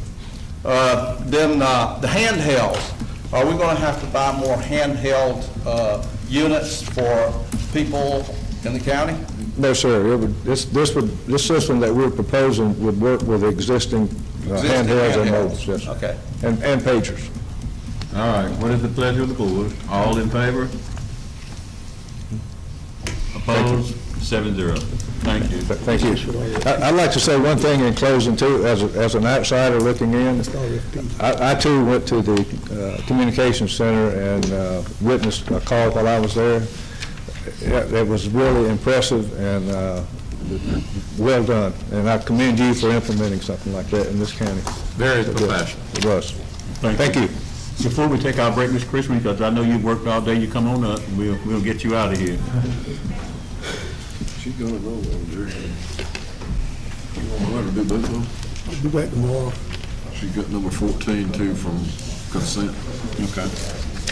Could let her do both of them. She'll go home. You can do item number 14 as well. You know what I'm referring to? Good evening, Mr. Chairman and Commissioners. The Beaufort County Manager and the Beaufort County Human Resources Manager are requesting the establishment of a county-wide risk management position. The incumbent in this position will develop and administer the risk management and safety program, including loss prevention and control, safety and liability, and workers' compensation, in order to manage and reduce the county's risk exposure and ensure that employees are working in an environment that is safe. The position will report to the county manager. Funding for this position will be completely offset from funds previously approved in the fiscal year 2016 budget for a countywide information and technology position, $48,157 annual salary, and a water department maintenance safety officer position, $35,000 annual salary. We feel that this position would greatly benefit all departments by reducing risk, liability, and exposures, and creating a safety culture for Beaufort County. In addition to promoting a safe workplace, safety credits provided by the North Carolina Association of County Commissioners in the amount of a 2.5% decrease in property and liability and workers' compensation premiums could result from establishing a strong safety program and hiring a risk manager. In the current year, a 2.5% decrease in those premiums could be as much as $16,989 in yearly savings to the county. The Beaufort County Manager and Human Resource Manager recommend the creation of a countywide risk manager at a salary grade 35, minimum salary $64,110, midpoint $76,932, and maximum $89,755. Mr. Chairman, before we get a motion, could we have some discussion? Oh, yeah, that's what I plan to do. Oh, okay. Because my first question to you is this. I understand exactly what you're saying, but my thoughts are this. I am not willing to vote for somebody who's going to be pushing paper. This person has to be actively engaged in risk management. That means through the water department, every department that has real activity, we should be able to see some results of their work other than sitting at a desk and just pushing paper toward us and giving us recommendations. Okay, Commissioner Richards. Okay, a couple of questions as far as the organization and what this person does. If I understand this correctly, this person will be involved in the active investigation and management of every accident that occurs anywhere in Beaufort County by an employee. Right, yeah, sorry. Right, yeah, we don't do that. By an employee in Beaufort County. This includes the Sheriff's Department. And when the motion is made, I want the motion to include the Sheriff's Department specifically, all accidents in the Sheriff's Department. This person is you in agreement with that? I am, Mr. Chairman. All of our departments, including the Sheriff's Office, are covered under the county's workers' comp and liability insurance. So this position would actively work those, investigate any accidents, determine root causes, and help us figure out how to not continue those accidents and to drive down those premium costs for us. So it would entail all of our departments, even those departments like soil and water, where you have elected boards, or cooperative extension. If there's an issue there, we would address that because they're in a county building, and we would need to look after those things. All right. The second part of my question is, this person would be in receipt of and in the communications loop for every lawsuit that's lodged against the county. They would be the ones that would be contacted and by that. They would work with us on that with the county attorney and the county manager. Yes, sir. All right. When we make this resolution, I want those two things included in the resolution, and I'll have a bit of problem voting for it because a loss manager, an active loss manager, as the chairman says, will save us a lot of money. And Commissioner Richardson, what we're looking at is taking two positions that were originally budgeted and reducing that to one position. We believe that we have resources in place already for the IT coverage. We would essentially eliminate that position and make this one position, so we're going from 2 to 1. I don't have a problem with the proposal, but I don't want to get into a situation that the county's been into before where certain individuals think they're God and they can exclude themselves from our process. And that's why I want these two items included in this motion. Our goal is for that to work in concert with all of our departments and all of our other agencies that may have elected officials, so because we're all working to the same goal. And no, we're supposed to be working to the same goal. Yeah, just an example. Currently, our workers' compensation modification, our workers' comp mod, is 1.22. It's 22% higher than average. Our goal is to drive that to 1, and if we can do it, I mean, we pay over $600,000 a year in our insurance premiums. We've got to be able to drive that down, and it will save us money, and it's the right thing to do. Absolutely. Our folks need to be able to go home every afternoon and at night the way they came to work without injury, and we have to have a commitment to that from the top down. It can't just be, well, we do it in this department, we don't do it in this department. That's got to come from the top down to say that safety is a priority for this organization. We drive it from the top down. Mr. Chairman. Mr. County Manager, if we put in motion that it covers all the agencies, includes all the agencies that operate under workman's comp, that we cover for workman's comp, and liability insurance, does that cover everything? So we don't have to list individual departments or agencies? Every agency and office that's under the county's premium liability and workers' comp, that would cover That's a everybody. motion Yes, that sir. covers everything. It would cover everybody, yes, sir. Thank you. Mr. Chairman, may I make a distinction here? There are some departments that we give the money to and it comes back as being paid from the state. So if you don't say every office, the way the manager, if you don't do it the way the manager said it, it won't work. Okay. All right, is there a motion? I'll make the motion based on what the county manager said. Okay. Covers all departments, workman's comp, liability. I want to be sure that all that this person is going to be have access to or be in the loop on all lawsuits, and I want to include the Sheriff's Department specifically. this person would be in that loop to the extent that they needed to be in that loop on lawsuits a lot of times. I understand. As Yeah, it comes sometimes. in, it becomes a higher level. But they would help coordinate that, because what we do when we get those initial claims that come in, they would handle that initial claim, notify through my office, notify the risk pool, and they set that case up, and then, of course, the county attorney is involved in that. If he needs to do something, typically it's handled by an outside attorney. Okay, is there a second to the motion? I'd like to hear the motion read before I vote on it, because things tend to get left out of motions. I can read it. Brian, you want to read the motion again?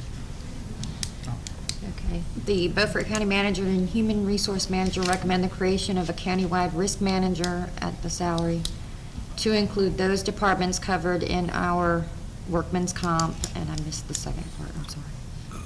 Property and casualty liability. Property and casualty liability insurance. Workman's compensation, and we had other words in there. Property and liability. Property and liability, but we had other words in there that were more comprehensive. They included workman's comp, but they also included departments funded by and housed on county property. Mr. Chairman, can we maybe go on to the next thing, then take our break and let Brian and Mr. Richardson get their wording right during break and bring this back afterwards? So that we don't sit here and talk about it. Let me hear what Chief Rose wanted to say right quick. It's not just, yeah.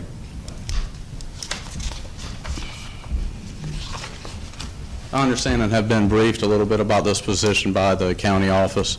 I feel that it's just something that needs to be said there, so the sheriff's office and the sheriff himself will cooperate with the county and the county commissioners with statute, what's based on the statute. But we also feel and understand, and it's just been determined by the North Carolina Supreme Court, that people that work for the sheriff are not deemed county employees. So there is going to be some different things that are going to have to be settled through there, but we will work with the county on things that are guided by statute. I want the motion to include all exceptions made by the sheriff. The commissioners should know about this. Anytime there's an incident that occurs, this person would deal with that, work with, like with the sheriff's office, if there was an accident, we would help investigate that, we'd work through it. I think Chief Rose's comments are relating to recent court cases that have come about where employees who work at the will of the sheriff, there are some different things there that we would, if someone brought an action against the county based on that, our insurance provider would do that, but there also may be some things that the sheriff's office may want to include through the Sheriff's Association with some of their legal counsel. But we would, again, if there was something brought, the liability and operators and directors liability would come in under our insurance to cover that. And that would be included in this because we have money in it, but it would also include accidents that occur with sheriff's vehicles, for instance. Any other accidents that occur, we're not talking about a personnel lawsuit. That's not included in this. But we're talking about an accident or loss of property. We would look to investigate all accidents relating to county-owned property. Okay. And once again, So y'all get together on that wording, and we're going to let Ms. Christman finish. But if I can just reiterate, want to work with the county, want to work with the commissioners. We base all of our decisions that we have policy and procedure-wise based on statute, and we'll continue to do that. Well, you may have a lawsuit because in the past there've been a lot of things covered up. We don't intend to go forward with things being covered up. Come back to it. Okay, what I'm saying. Yeah. You gotta be careful. You gotta take 14. You have item number 14, that was the revision of personnel manager. Okay, yeah, let me grab that. Personnel manual. And I'll be quick on this. I only have one thing I want to do. Okay. That's the first page. 44. Page 44. Oh, he'll say he's not. He might, but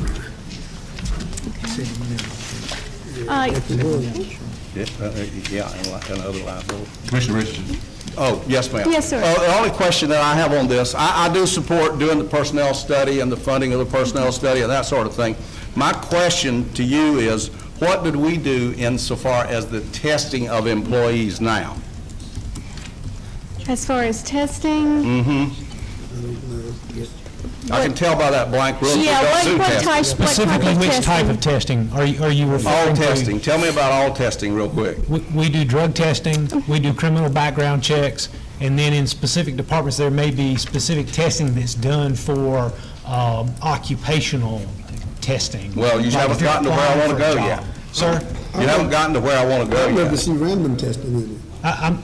I'm not sure where else you want to Okay, go. new employees, new New employees. employees. Do we do, do we Yes, do sir. testing for aptitude? Do we do testing for IQ? Do we do any other testing of employees to see how they're qualified and whether they're qualified enough to work for the county? No, sir, we're not doing those kinds of tests. Could we have these people take a look at this insofar as what is legal for us to do? Absolutely. Because I definitely think we should be into testing of our employees to make sure they can provide us with what we think we're buying. You know, and we're talking about a basic minimal test. We're not talking about someone that's hired to be an engineer and he takes an engineering test. We're talking about some basic tests to screen all employees. And there are some basic tests that actually the workforce development folks put together, the work keys piece, and Martin can talk to you a little bit about the work keys piece, that if we say we want to have that specific piece related to that job, they will do that, and they will send us those applicants that are certified or qualified under that work testing piece. So there are some opportunities to do that. I think all employees should meet a minimal standard. That's really what I'm talking about. Everybody that comes through the door should have to take certain minimal tests. There'll have to be a lot of tests, but right now we're not testing anyone, and sometimes it shows up. Well, this manual will come back to us for approval anyway. Absolutely. Yeah. Okay. Yes. This is simply an update of your existing personnel policy. There's some old policies in there that need to be reviewed and updated, and that's the extent of this. Yeah, I want you to add testing to it, though. That's what I'm talking. Yes, sir, I understand. For Okay. us to look at that and see what opportunities See what there may be. opportunities Yes, may sir. All right, is there a motion now to approve this item? I move we approve this item with the inclusion of the group that we're hiring to take a look at minimal testing. Is there a second? Second. Any further discussion? Hearing none, all in favor? Opposed? 6-1. All right. Thank you very much. Thank you. At this time, we'll take a break. It is 7:17. We'll be back at 7:32. All right, we're back in session. All right, Mr. Manager, you have that motion cleaned up for us? I do, Mr. Chairman. The motion would read, the Beaufort County Manager and Human Resource Manager recommend the creation of a countywide risk manager at a salary grade 35 to provide risk management services for all county departments and offices covered under the county's workers' comp and property liability insurance, including the sheriff's office, and maintain appropriate records pertaining to these activities. Okay, there's your motion. Is that acceptable? That's my motion. Mr. Chairman, I have a motion on the floor. Don't I have to amend my motion? That's what I was just going to ask. Is it acceptable to you? It's acceptable if we remove reference to the sheriff's department, since we already have in there covering workman's comp and all types of liability insurance. I think it's redundant to pick out a particular department.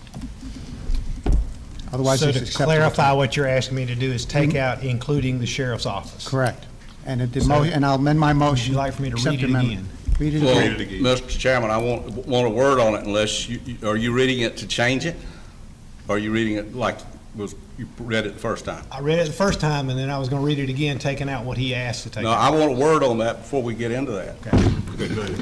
You know, there's really a good reason for doing this. For years, the Sheriff's Department has set itself up as a separate entity from the Beaufort County government. I do understand the fact that deputies work for the sheriff at will. I understand what at will means within the law. However, the Sheriff's Department has used this as an excuse to cover up a lot of things, to spend a lot of money that shouldn't have been spent, and quite frankly, for just plain old corruption.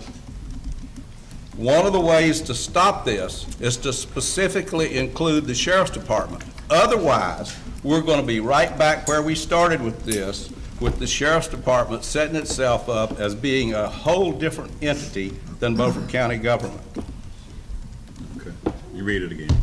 The change that had been requested was, the motion would be the Beaufort County Manager and Human Resource Manager recommend the creation of a countywide risk manager at a salary grade 35 to provide risk management services for all county departments and offices covered under the county's workers' comp and property liability insurance and maintain appropriate records pertaining to these activities.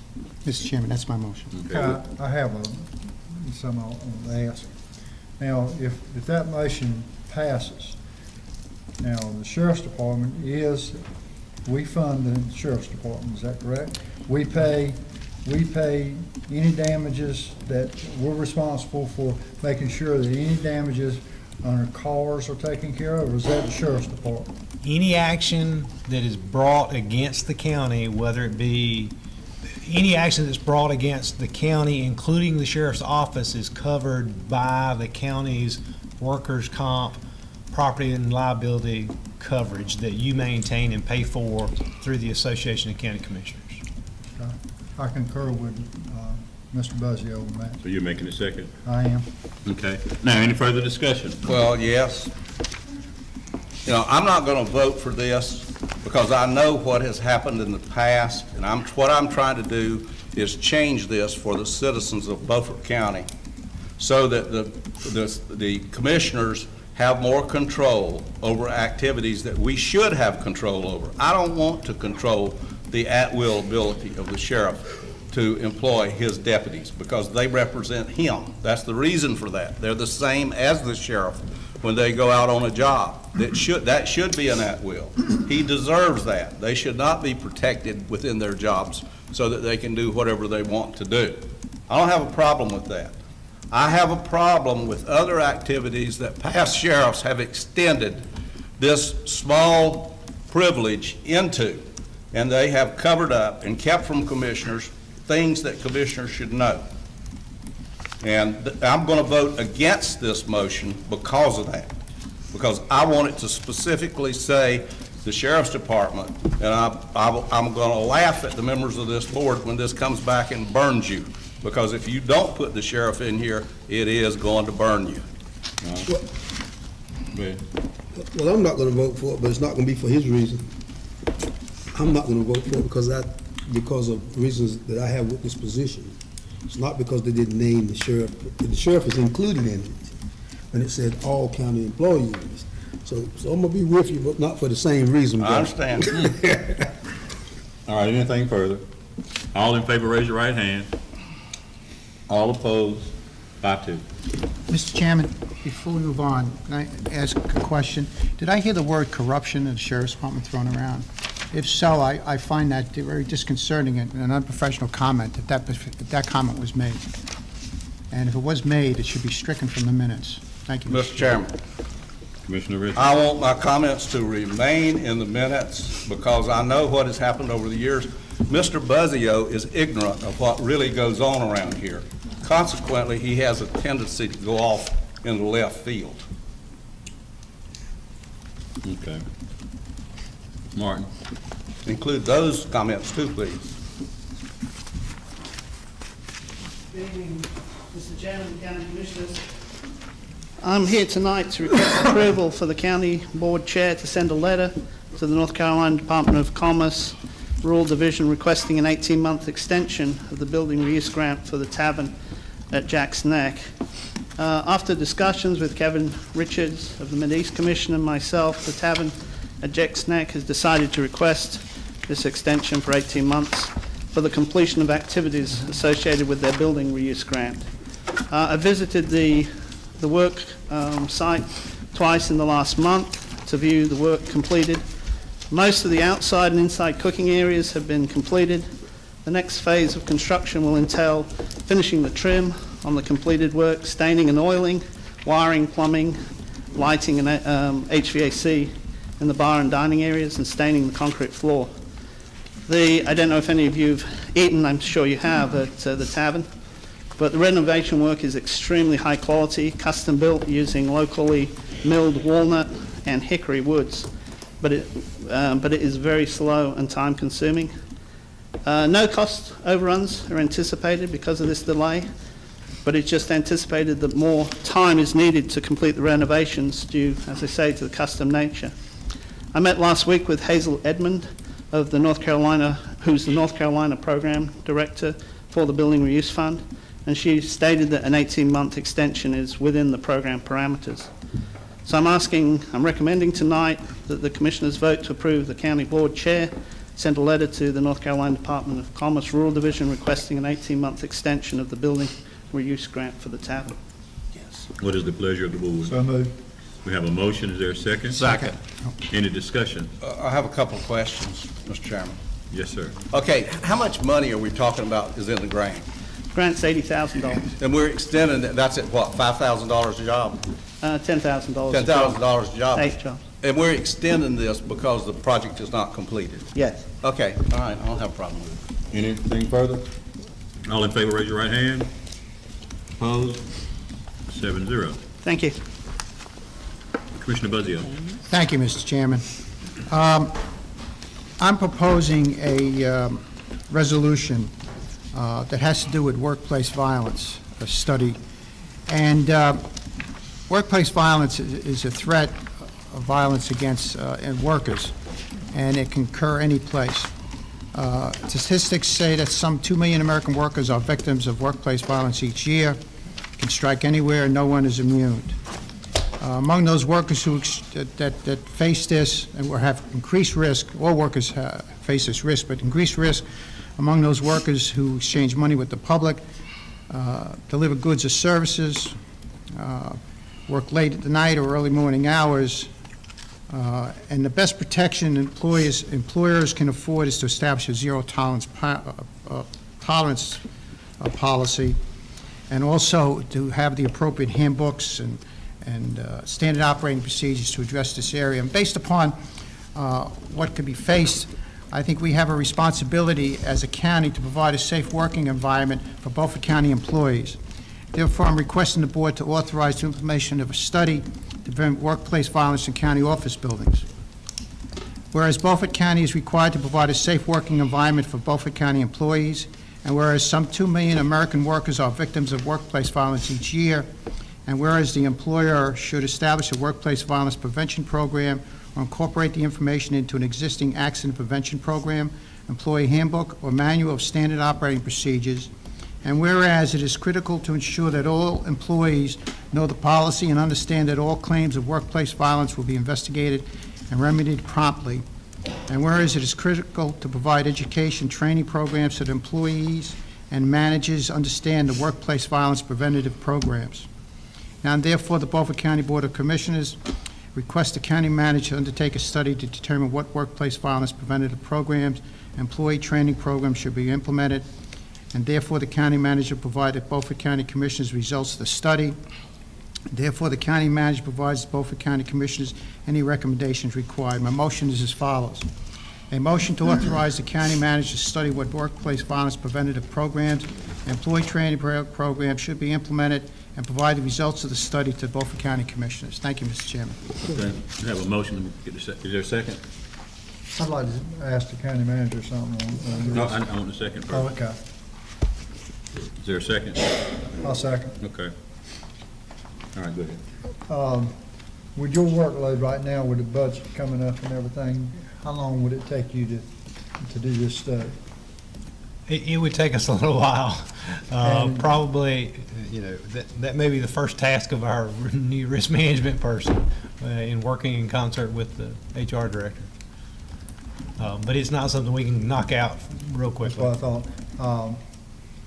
I'd like to amend my second a little bit to say that if we do this and it passes, that the new risk management person, this is one of his responsibilities. That's part of my second. Do you accept that? I'll accept it, and I didn't put a timeline in because of how we may Commissioner take. Booth. I don't have any problem with your resolution, but the question that I have to Brian is we have zero tolerance now, don't we? We essentially do, yes, sir. Yes. I mean, and we always also take care of and remedy problems as they come up every day right now, don't you? We try to, yes, sir. But do we have a policy in place? for workplace violence? I don't think that we have a specific policy regarding workplace violence that essentially calls that out and says, here's our workplace violence policy. I think it's generally included, some of those items are generally included in our personnel manual and other items.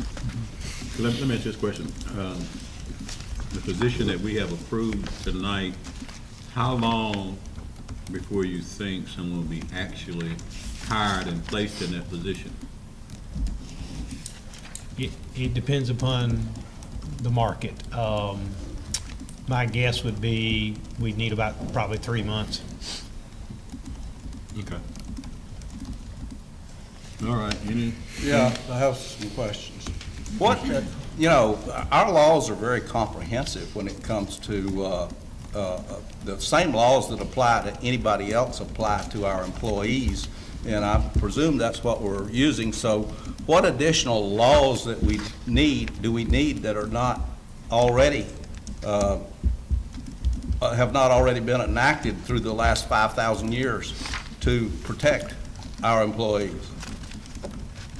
Is that a question to me? Yes. I mean, my understanding from the Commissioner Busdale's motion would be to look at preventative programs and training programs, not necessarily what existing laws are there. I mean, what I would envision is something like that, and correct me if I'm wrong, Commissioner Busdale, would be how we recognize, you know, whether we help train our employees on recognizing situations that could accelerate and escalate and become problems. Other things like how do we deal with an issue that occurs. I mean, those kind of things is what I would anticipate that would mean. Exactly. And I didn't go into a lot of detail. I can. There's the North Carolina Department of Labor has they're responsible for OSHA in the state, and they'll go in and the regulation talks about encourage employees to report, provide prompt medical evaluations, report violent incidents, and they go into the type of program you should have that addresses OSHA from a workplace violence perspective. And so I didn't go into the details, but there's pages and pages of regulations. It sounds like what we're doing is just policy that more than anything else. I mean, we don't need any new laws. Most of our people deal with the public enough, and I mean, we have had no issues. I guess that's my next question. You know, why do we need this? What have we had happen to us lately that involves workplace violence?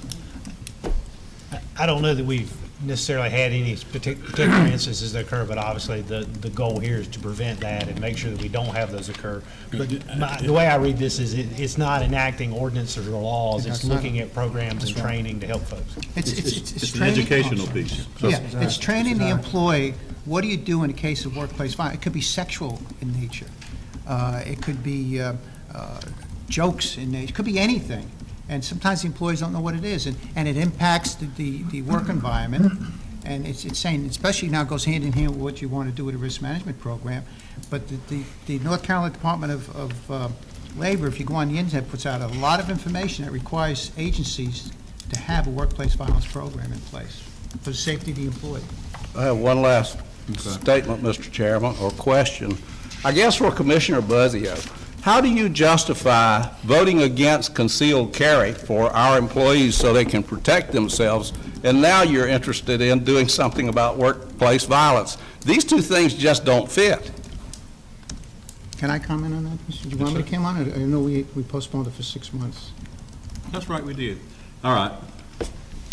Mr. Chairman, can I say one? I think we said that we tell Brian to let that be the risk, one of the things the risk manager does. Why don't we just let Brian decide how he does this rather than tell him to maybe Brian wants to use a team approach or use some other individuals to help with this rather than just say, why don't we just say that the county manager will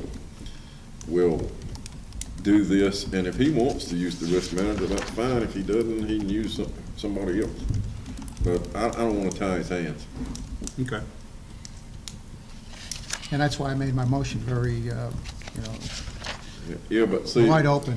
And Gary had amended the motion to say the risk manager, and I'm not trying to say anything bad about your motion, but I just think Brian ought to be allowed to I don't have a proceed problem with with it. that. Yeah, proceed where he wants to. We'll go back to the original motion. If it's all right with the That's all right Vice with Chair? you? Yes.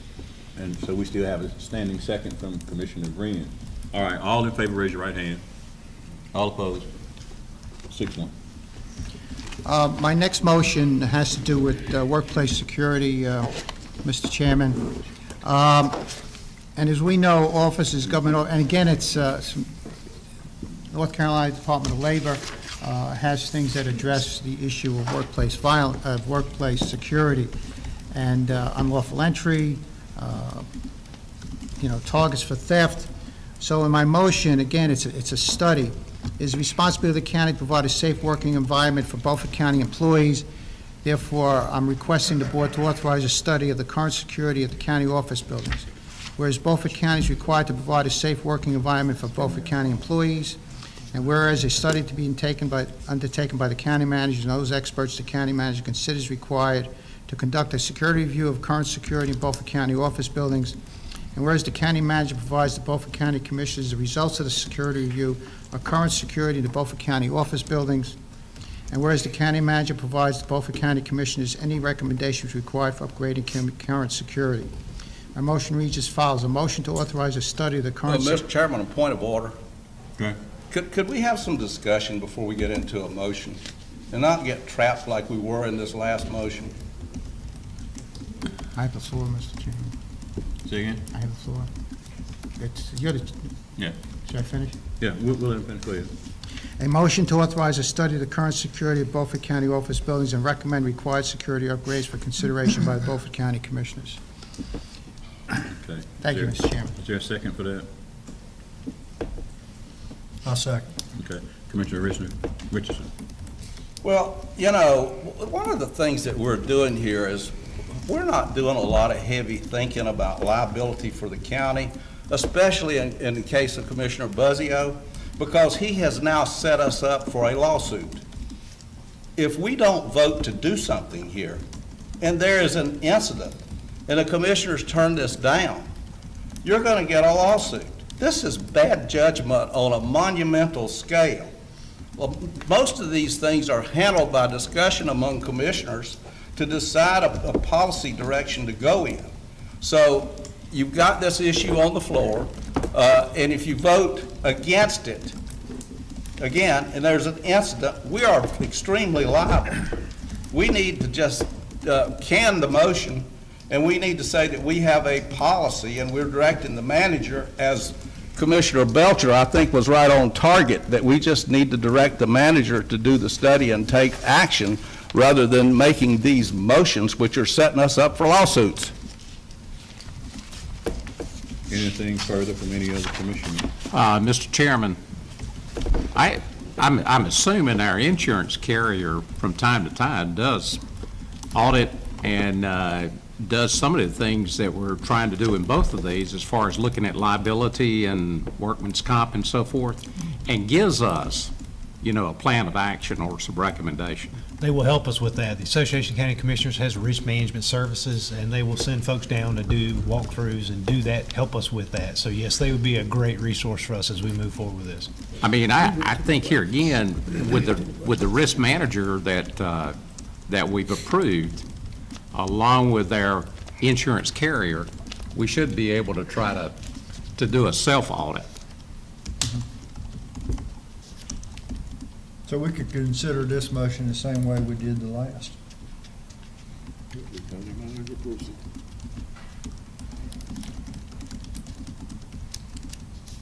Again, Mr. Chairman, that's why I left it broad. In consideration of the safety of employees, one time we discussed where they collect money. So I left it broad in particular so that we could use any source to look at it where we need upgrades. And again, it's only for consideration of the commissions where the study they come back with the recommendations. I think what we're doing with the motions, both of them, is just giving some guidance to the staff. Okay. All right, we have a motion and a second. All in favor? Well, let's read that motion again. Make sure. I want to talk about this motion a little bit more. Okay. It says required security upgrades. I just rather say that, and study current security of Beaufort County office buildings and bring recommendations back to the commission. I like that. I can vote for that. Just give that to me again, Robert. Just simply study the current security of Beaufort County of Beaufort County's properties and bring recommendations back to the commission. I accept that. Who did that second? Gary? I do. You accept? Yes, I do. Okay. Anything further? All in favor, raise your right hand. Opposed? Okay, 7-0. All right, item number 3 that came from the consent agenda, budget amendment. Item number 3, budget request. I just want to vote on this as a separate item. I think that's what I said before. If somebody wants to make the motion to go forward with this, I think it needs to be voted as an individual freestanding item. Mr. Chairman, I'll move that we go ahead and approve the Wrights Creek Phase 2 land purchase. I second that. Okay, we have a motion and a second. Any discussion? Mr. Chairman, if I could just clarify, this is simply paperwork to get, you've approved already doing all this. This is paperwork simply getting our budget amendments and the ordinance is in line. We had an error in there, so we're just cleaning that up paperwork-wise. That's yours. You've already voted, we're already moving forward. So In fact, So we don't need anything? well, we do need for you to approve this budget amendment because we've got the, Okay. it is a, it's a project budget amendment. We're adjusting the project because the funds were not shown to come in the right way, so we're correcting that. It's a technical correction to an existing project ordinance. All right, all in favor, raise your right hand. All opposed? 6-1. Okay, item 16, the teacher's assistants. The only question that I have going with this is, I understand what we're doing. We're removing the money that was voted early on because the legislature provided the money, and that's what we had decided to do. So we're cleaning up a budget ordinance. But I want to take this opportunity to ask that we ask the superintendent of schools, we're going into the budget process, to give us whatever documentation he has that teaching assistants and other help that's paid for in this program actually improve the performance of students. There are studies on this somewhere. Did I make that clear enough? Not to me, you did. I'm not sure he can do that. Well, let's let him give us whatever he's got. I mean, I'll take whatever he's got. Okay. I guess so. I mean, that's the only thing that I'm asking for. You have to do a data analysis of rooms with teacher assistants and rooms without teacher assistants, and you'd have to do the demographics of the children that are in the room to make sure that they were the same. No, Commissioner Welcher. No, Commissioner Welcher, I'm not asking for that. It's really detailed to do something. I'm not asking for that as a specific on-site thing for Beaufort County Schools. I'm asking for whatever generalization he has. I'm sure there's some studies that they have in Raleigh. There are, what I'll say is, there's not a local study. Right. There will be state or regional. I'm not asking for a local study. I'm okay with that. I'm asking for whatever documentation he has that teaching assistants actually improve the performance of students. I got no problem with Yeah, that. I mean, he'll find that information. Yeah, from wherever he can get it from. Mr. Manager. And just full disclosure on this, we received a letter. The reason we're doing this, and the school board actually has to act as well, in the general statutes, you're not allowed, once you appropriate money to the school system, you're not allowed to unilaterally take it back. Right. Unless you're doing a general cut for everybody, and then you still got to have a public notice and all that. So the Board of Education has to say, yes, we agree for you to take this money back. They did that informally, and they sent us a letter. Dr. Phipps sent us a letter saying, thank you for your efforts. I think y'all saw that letter. Thank you, but we're okay. So they're actually, this cleans it up for us in the budget ordinance, and also they're actually going to act tomorrow, because the county attorney and I had a conversation. Was that acceptable, the letter they wrote us? And actually, his belief is it's probably not to meet the letter of the statute. So they're actually going to make a motion in their next meeting to say, we make this formally to send this money back, so that we're all clear under the specific wording in the statute. We want to make sure. Right. I just want the request included as a part of the motion, and I don't have a bit of problem voting for it. Okay. You want to make that motion? I move that we approve the budget amendment to reduce the additional funding for teaching assistants at the Beaufort County Public Schools, and that we request that the superintendent provide us with whatever studies he may have showing the improved performance of children who have teaching assistants in the classrooms. Okay, we have a motion. Is there a second? Second. Any further discussion? Hearing none, all in favor raise your right hand. All opposed, 7-0. Okay, thank you. Mr. Francisco. Mr. Chairman, I'm pleased to report that we have a couple of offers to purchase county-owned property. You have the information there in front of you in each case. The first one is an offer by Great Tech Management, who is offering $8,050 to purchase this property down Canal Drive in Bellhaven. An offer has been made on that property once or twice before, but then withdrawn each time. This one is going to stick because we have their deposit based on the statutory amount. I'm holding that check, and upon your approval, and I do recommend that you approve it, because they've offered more than our so-called sales price, which is $8,000. They've offered $50 more than that. We advertise this one time. Upon your approval in the paper, if there's no raised bid, then we will close and collect the balance of the purchase price. What's the pleasure of the board? Let me make this motion. Okay. I'd be glad to make this motion that we sell this property since they met our minimum requirements. Have a motion. Is there a second? Second. Any further discussion? Hearing none, all in favor? All opposed? 7-0. And the second one, Mr. Chairman, is property in Chocowinity Township. You have the information there in your book. The purchase price on this was listed was $3,000. The offer was at $3,100. I too have the statutory deposit check, and upon your approval, we will advertise it in the Daily News, and if not upset, then I will close on it, collect the money. Is there a motion? So moved. Is there a second? Any further discussion? Hearing none, all in favor, raise your right hand. All opposed, 7-0. Message has got out, had Mr. Francisco. Mr. Chairman, we might want to point out to the public that we've got about, 60 properties or so that we have foreclosed on, and the public needs to take a look at these things, because if we can get our money out of them, it's a good deal, and we're anxious to sell. Okay, Mr. Alligator, Board of Health appointment. Thank you, Mr. Chairman, members of the board. This is a request to fill the unexpired term of Mr. Frank Veldy. He's resigned from the Board of Health effective January 1 of 16. The recommendation from the board is to accept his resignation and appoint Mr. Stuart Ham for the remainder of his unexpired term. So moved. Have a motion. Is there a second? Second. Discussion. All in favor, raise your right hand. Opposed, 7-0. Committee's appointment.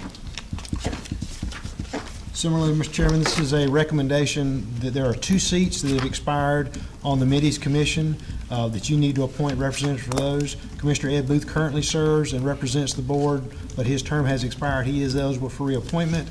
And then the COG has requested the appointment for the at-large seat be from a minority group. That seat is currently filled by Alice Langley, and her term has expired, and she would be eligible for reappointment if you so chose. The recommendation from the COG is to reappoint, or from the COG, is to reappoint Commissioner Booth, and then appoint a minority to fill the at-large position that you have on there. It's a pleasure of the board. I'll make that motion. Okay. Are we doing both at once, or? You can do both at once. We need a recommendation for the second seat. The one of them's vacant. Alice doesn't want to go back. Is that right, Jerry? Yeah, she's going back. She's going back? Okay. All right. Yeah, unless you want them separately, I'll make one motion for both. We can just do it once. All right. I'll make a motion that we accept both. Is there a second? Second. Discussion? All in favor? 7-0. Manager's update. Just a quick update for you, Mr. Chairman, members of the board. Oh, I'm sorry. I skipped Oh, I'm sorry. item 10. Let me get to it. Item 10 is the Old Ford Relief Fund appointees. The Old Ford Fire Department is recommending Robbie Peden and Jonathan Boyd to be appointed as their representatives on the Fireman's Relief Board. They serve 2-year appointments and will expire in February of 18. So moved. Have a motion, is there a second? Second. Discussion? Hearing none, all in favor? Opposed? 7-0. Okay, now we're manager's report. Thank you, Mr. Chairman, members of the board. 2 items for you. The first one was a conversation I had with Commissioner Richardson regarding excise tax on real estate conveyances. As you're aware, the general statutes require that if you are conveying certain pieces of property that aren't outside of exemptions that are listed in the statute, then you're required to tell the Register of Deeds how much that excise tax is. It's written in the statute that way. The concern that Commissioner Richardson expressed was if this goes to an attorney, the attorney is obviously bound by ethics and by the law to report the right amount. But there are instances where people may not tell the truth on that, or they may say there was no value exchanged, which means it's exempt and they don't have to pay the excise tax on it. I had a conversation with the School of Government regarding this matter, and they said, yes, it is a big loophole because under the statute, you are not allowed, the conversation Commissioner Richards and I had was, well, the board should require people to certify that they're telling the truth or that this is correct when they make that statement of the excise tax.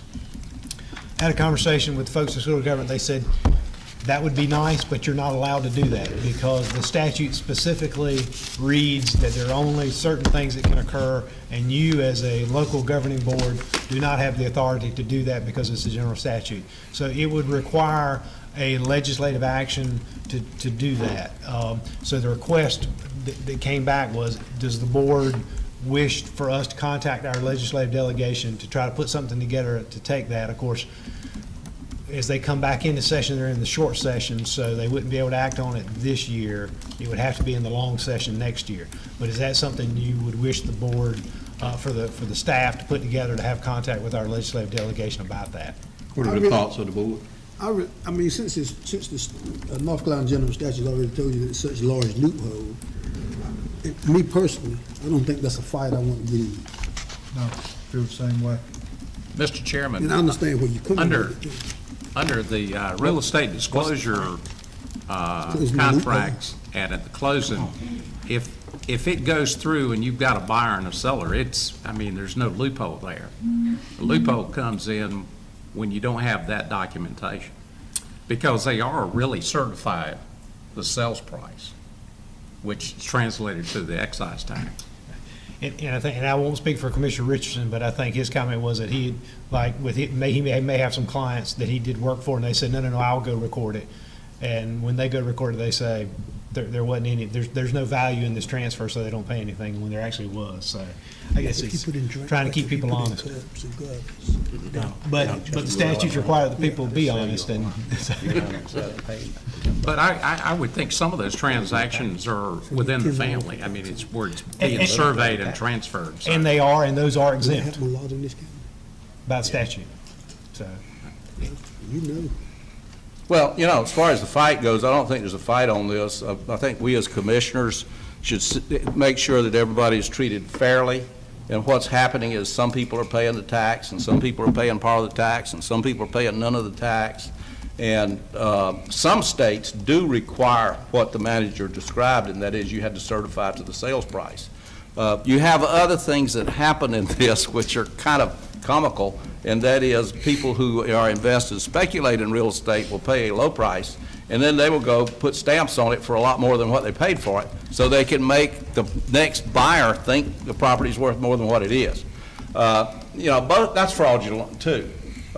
So what we need to do is to ask our representatives to look into this and see what can be done in the legislature about closing the loophole.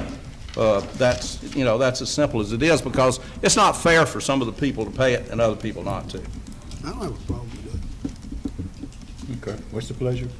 I just need a consensus. I'll make the motion, yeah. Well, I don't like consensuses. They don't work. People go out and do what they want to. But you ain't be a cook, do what he wants to do. Yeah, I've been there. I've done this. I move that the commissioners request that our legislative delegation take a look at what could be done to close the loophole in excise taxes. Okay, we have a motion. Is there a second? Second. Discussion? All in favor, raise your right hand. Opposed?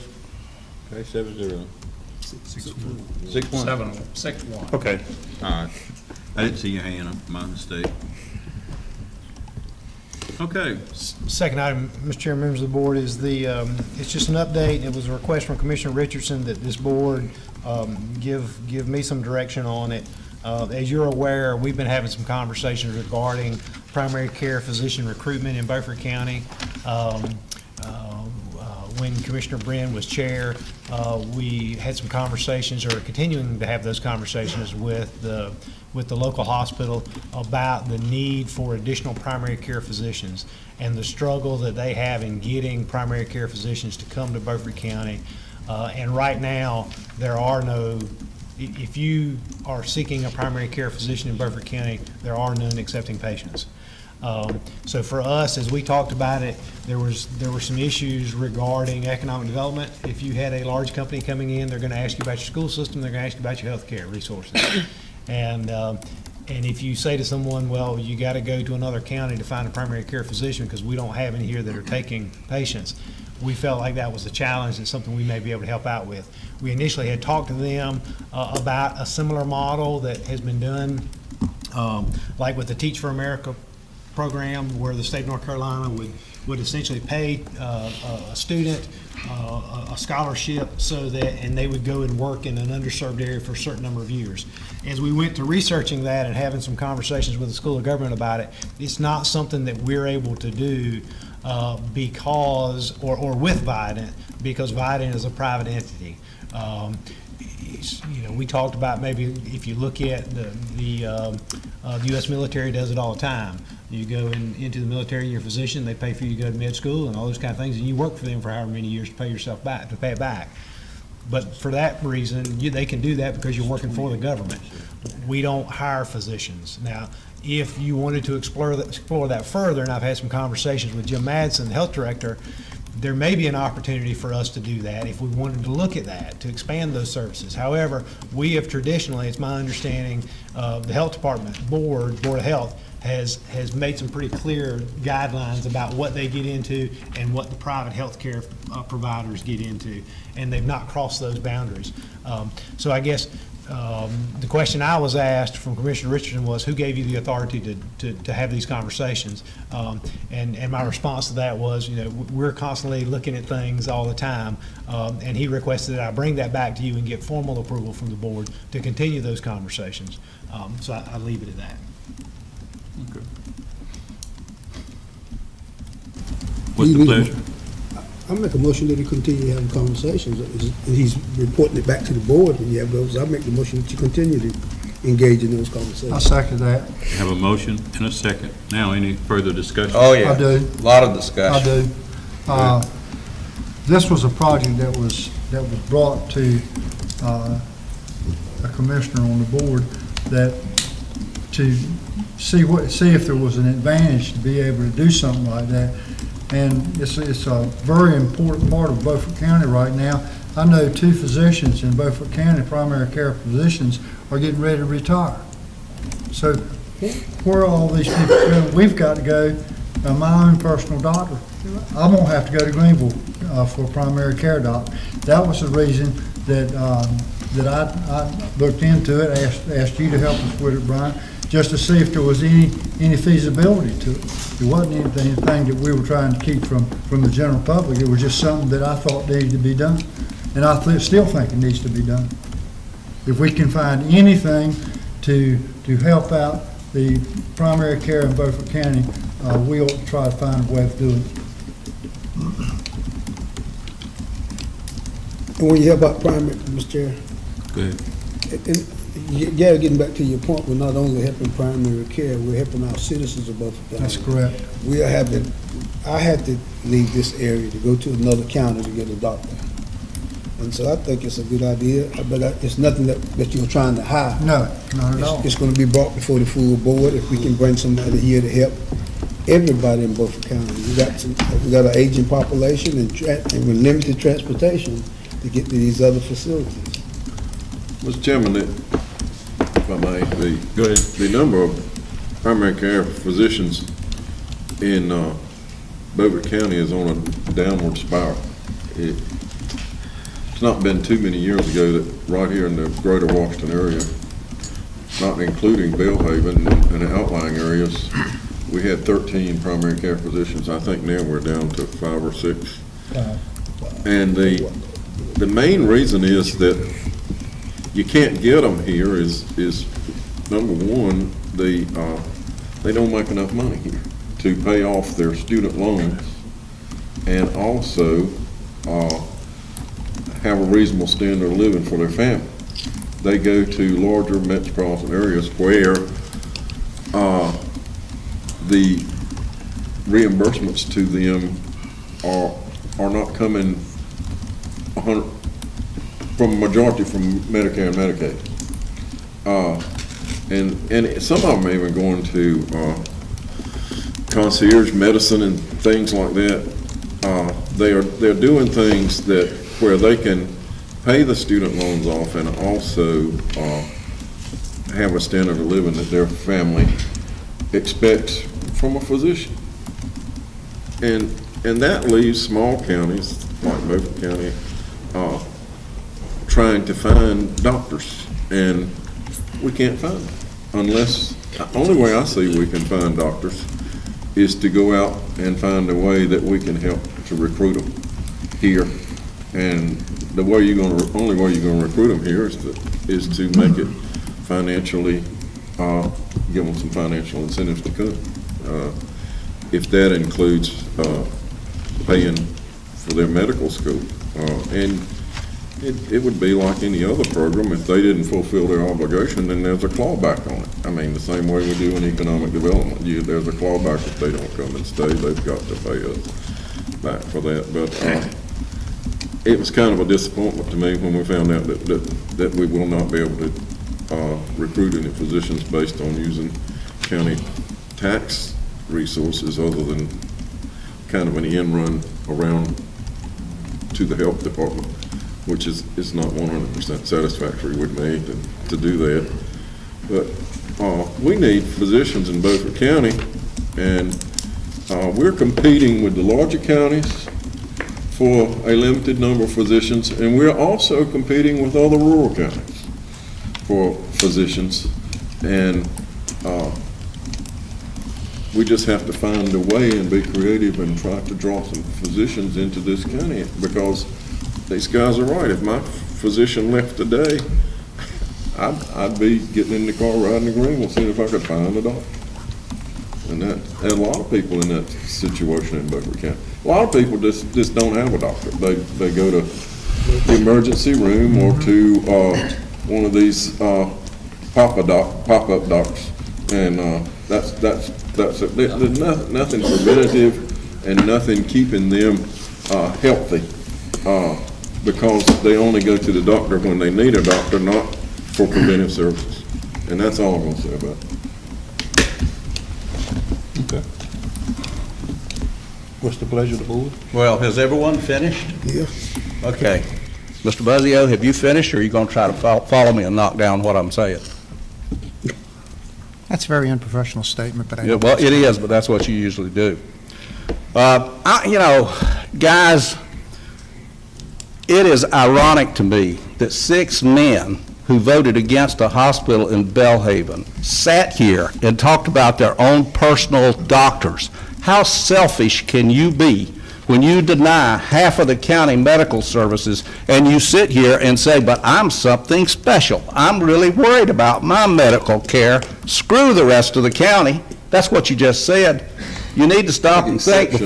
You need to stop and think before you start talking, because it really looks bad. All right, take Now- exception to that. Give me my time, Mr. Chairman, please. Thank you very much. You got it. All right, the reason that you can't get a doctor's appointment in Washington is what happened about 7 years ago, when the Beaufort County Hospital went out and started buying doctor's practices so they could get guaranteed referrals from the doctors because they were on their payroll to avoid several corruption laws that were very serious. The minute they bought those doctor's practices, guess what?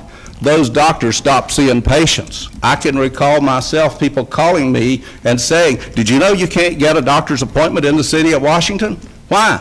The reason was the hospital bought the doctor's practices. They didn't have to work anymore.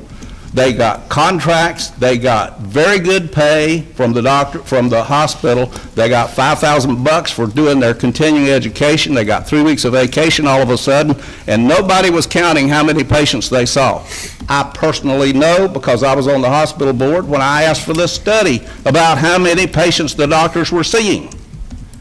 The doctors were seeing 15, 16, and 17 patients a day, when a normal doctor in a private practice was seeing anywhere from 30 to 40 or above. That's why you can't get a doctor in Beaufort County. Vidant owns them, and they don't have to work. As long as they feed Vidant enough referrals, everybody is very happy. Get into the real world with the rest of us. We're not competing with anybody for physicians' pay because Vidant pays the market. How do you think they're going to staff the facility that they're building in Belhaven, which is a primary care facility? They are going to hire doctors in Greenville, and they're going to assign them to Belhaven, to that primary care facility. You're not going to go without doctors. Vidant's going to hire all the doctors you need. They can assign a doctor over here to cover a doctor's practice anytime they want to. Vidant makes over $100 million a year off of our backs. And the county wants to go out and help Vidant recruit primary care physicians because some of these commissioners up here are really concerned about their personal health care and screw the Belhaven area. Yeah, I said that word. Put it in the minutes. You know, I'm very indignant about this, about the selfishness of you people to sit up here and say, you know what's good for you and you know what's good for the rest of the county. They don't need medical care. We're not competing with anybody for doctors. This is a big fake game, just like the fake game that's going on with Vidant giving us money to improve medical services in this county because it helps their C rating, which they have a low rating in patient care. You know, these meds are going to see to it that people don't go back to the hospital when they've been treated by Vidant. They're going to make out like a bandit out of this. They do $1.8 billion a year. They do about $1 billion a year in Medicare, Medicaid services. They're losing 2% of that, and that could go up. 2% of $1 billion is $20 million a year. So they toss you geniuses of $500,000 and buy your very soul. I'm indignant. What's the pleasure of the board? I'd like to comment. Yeah, I want to say something. You know, I figured, I feel like I'm fairly intelligent, and I live in that area, and I've got health care. We've got a clinic that satisfies the needs. We have paramedics. We have first responders. We have the 911 center. I mean, I don't think that this group up here has walked away from me living in that part of the county. They did, Frankie. Just wait a minute. Come on. And then on the $500,000 grant that Vidant give, I mean, they offered it to this group and you turned it down the first time. I mean, we wouldn't have paramedic service in this county today if it was not for Vidant giving us the seed money to get it started with. And we have a plan, and we've already incorporated that. I mean, I'm applaud, and I thank Vidant. And I realize that it's hard. It's always been hard to recruit doctors into Beaufort County. I served on the hospital board for 9 years. We had the same problem back then. This is not something unique. No, Frank, it's a different problem. Commissioner Richardson, don't want to interrupt you. I just can't sit still for this You kind of have bull. to sit still. Neither can the rest of us sit still. This county's made up of 48,000 people, not just one person. Not just one person. We're trying to do things that affect all 48,000 people in Right, Beaufort like County. denying Bellhaven medical care. We've not denied them that. You live here in Washington. Now, how can you say that? My wife has been to the clinic twice. Twice. When was the last time you went to the clinic for services in I'm Bellhaven? healthy, Frankie. I don't need it. I'm going to outlive you guys. And more power to you. More power to you. And I'll stop, Mr. Chairman. Commissioner Belcher. Yeah, now, when we were recruiting these physicians, you sound like we're leaving Bellhaven out. Bellhaven's got some doctors down there that are aging out, some that are retiring. We're recruiting physicians for Bellhaven too, general practice physicians who need to come to this county. You can't just, Vita can't just assign somebody to Bellhaven. You know what happens? I talked to a doctor here in town. I said, when Vita assigns somebody to Bellhaven, I said, why can't they just assign somebody to Bellhaven?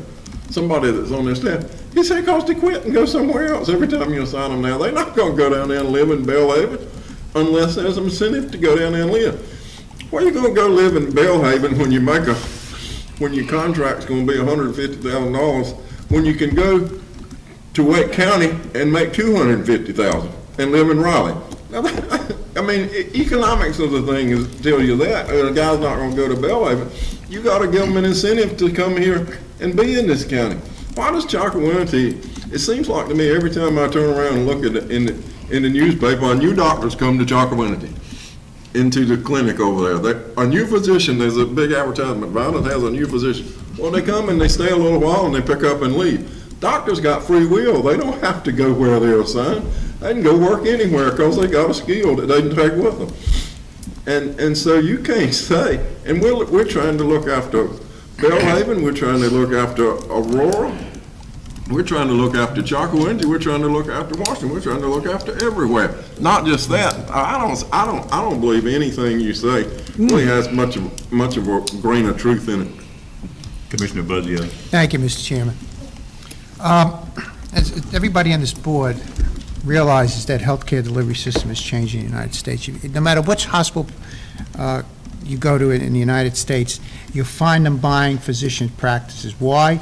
The physicians, because of the additional controls put on by the federal government when it comes to insurance, the insurance they have to pay, the HR issues they have, reports they have to make, they're allowing their practices to be purchased, and they're practicing within the hospital confines. So I think the county here, looking at the needs of the residents, as we've looked at for paramedic service, training of the first responders and pit crew CPR, what they've been looking at, I think, is something we should continue with. I think we're not making any commitment, but we're looking at the needs of the county, the needs of the residents, and I think I would like to add one thing to it. As you're looking at physicians, and there's a physician shortage in this country, across the country. Not only the practicing people, but you have a shortage of doctors, and it's getting harder and harder to get physicians, and especially in rural areas, it's going to get even harder. So the future of medicine is going to be an MD, and under that MD is going to be a number of nurse practitioners, physicians, assistants, and that's who you're going to see. And if it's very serious, you may end up seeing an MD, but because of the shortage, you're not. So I think one of the things we should also look at for the benefits of residents is nurse practitioners, physicians, assistants. I wouldn't only limit it to practicing physicians, but I would also look at the alternatives for nurse practitioners, physicians, assistants. Thank you, Mr. Chairman. Commissioner Brand. I just want to let Commissioner Richardson know one thing. I sat in on all three meetings that took place, and never once was in those meetings about Washington. It was about Beaufort County. Every terminology that was said, let's find a way to bring physicians to Beaufort County. Didn't mean Washington, didn't mean Chocowinity, it meant Beaufort County. Wherever they were needed, that's where we were going to put them. That's all I got. Any other commissioner? Okay. What is the pleasure of the board? We got a motion in a second. Did we do a motion in a second? It's been a while. Yeah. Probably did. What was the motion? Question. Repeat the motion for Let him continue to look at. Commissioner Booth said he moves to allow Mr. Alligood to continue the conversation and bring it back to the board. Okay. All right, we have a motion and a Commissioner second. All in favor, raise your right hand. All opposed? 6-1. That's all I have for you, Mr. Chairman. Thank you. I'm glad of that. Is there a closed session? Yeah. Yes. Yes, sir. All right.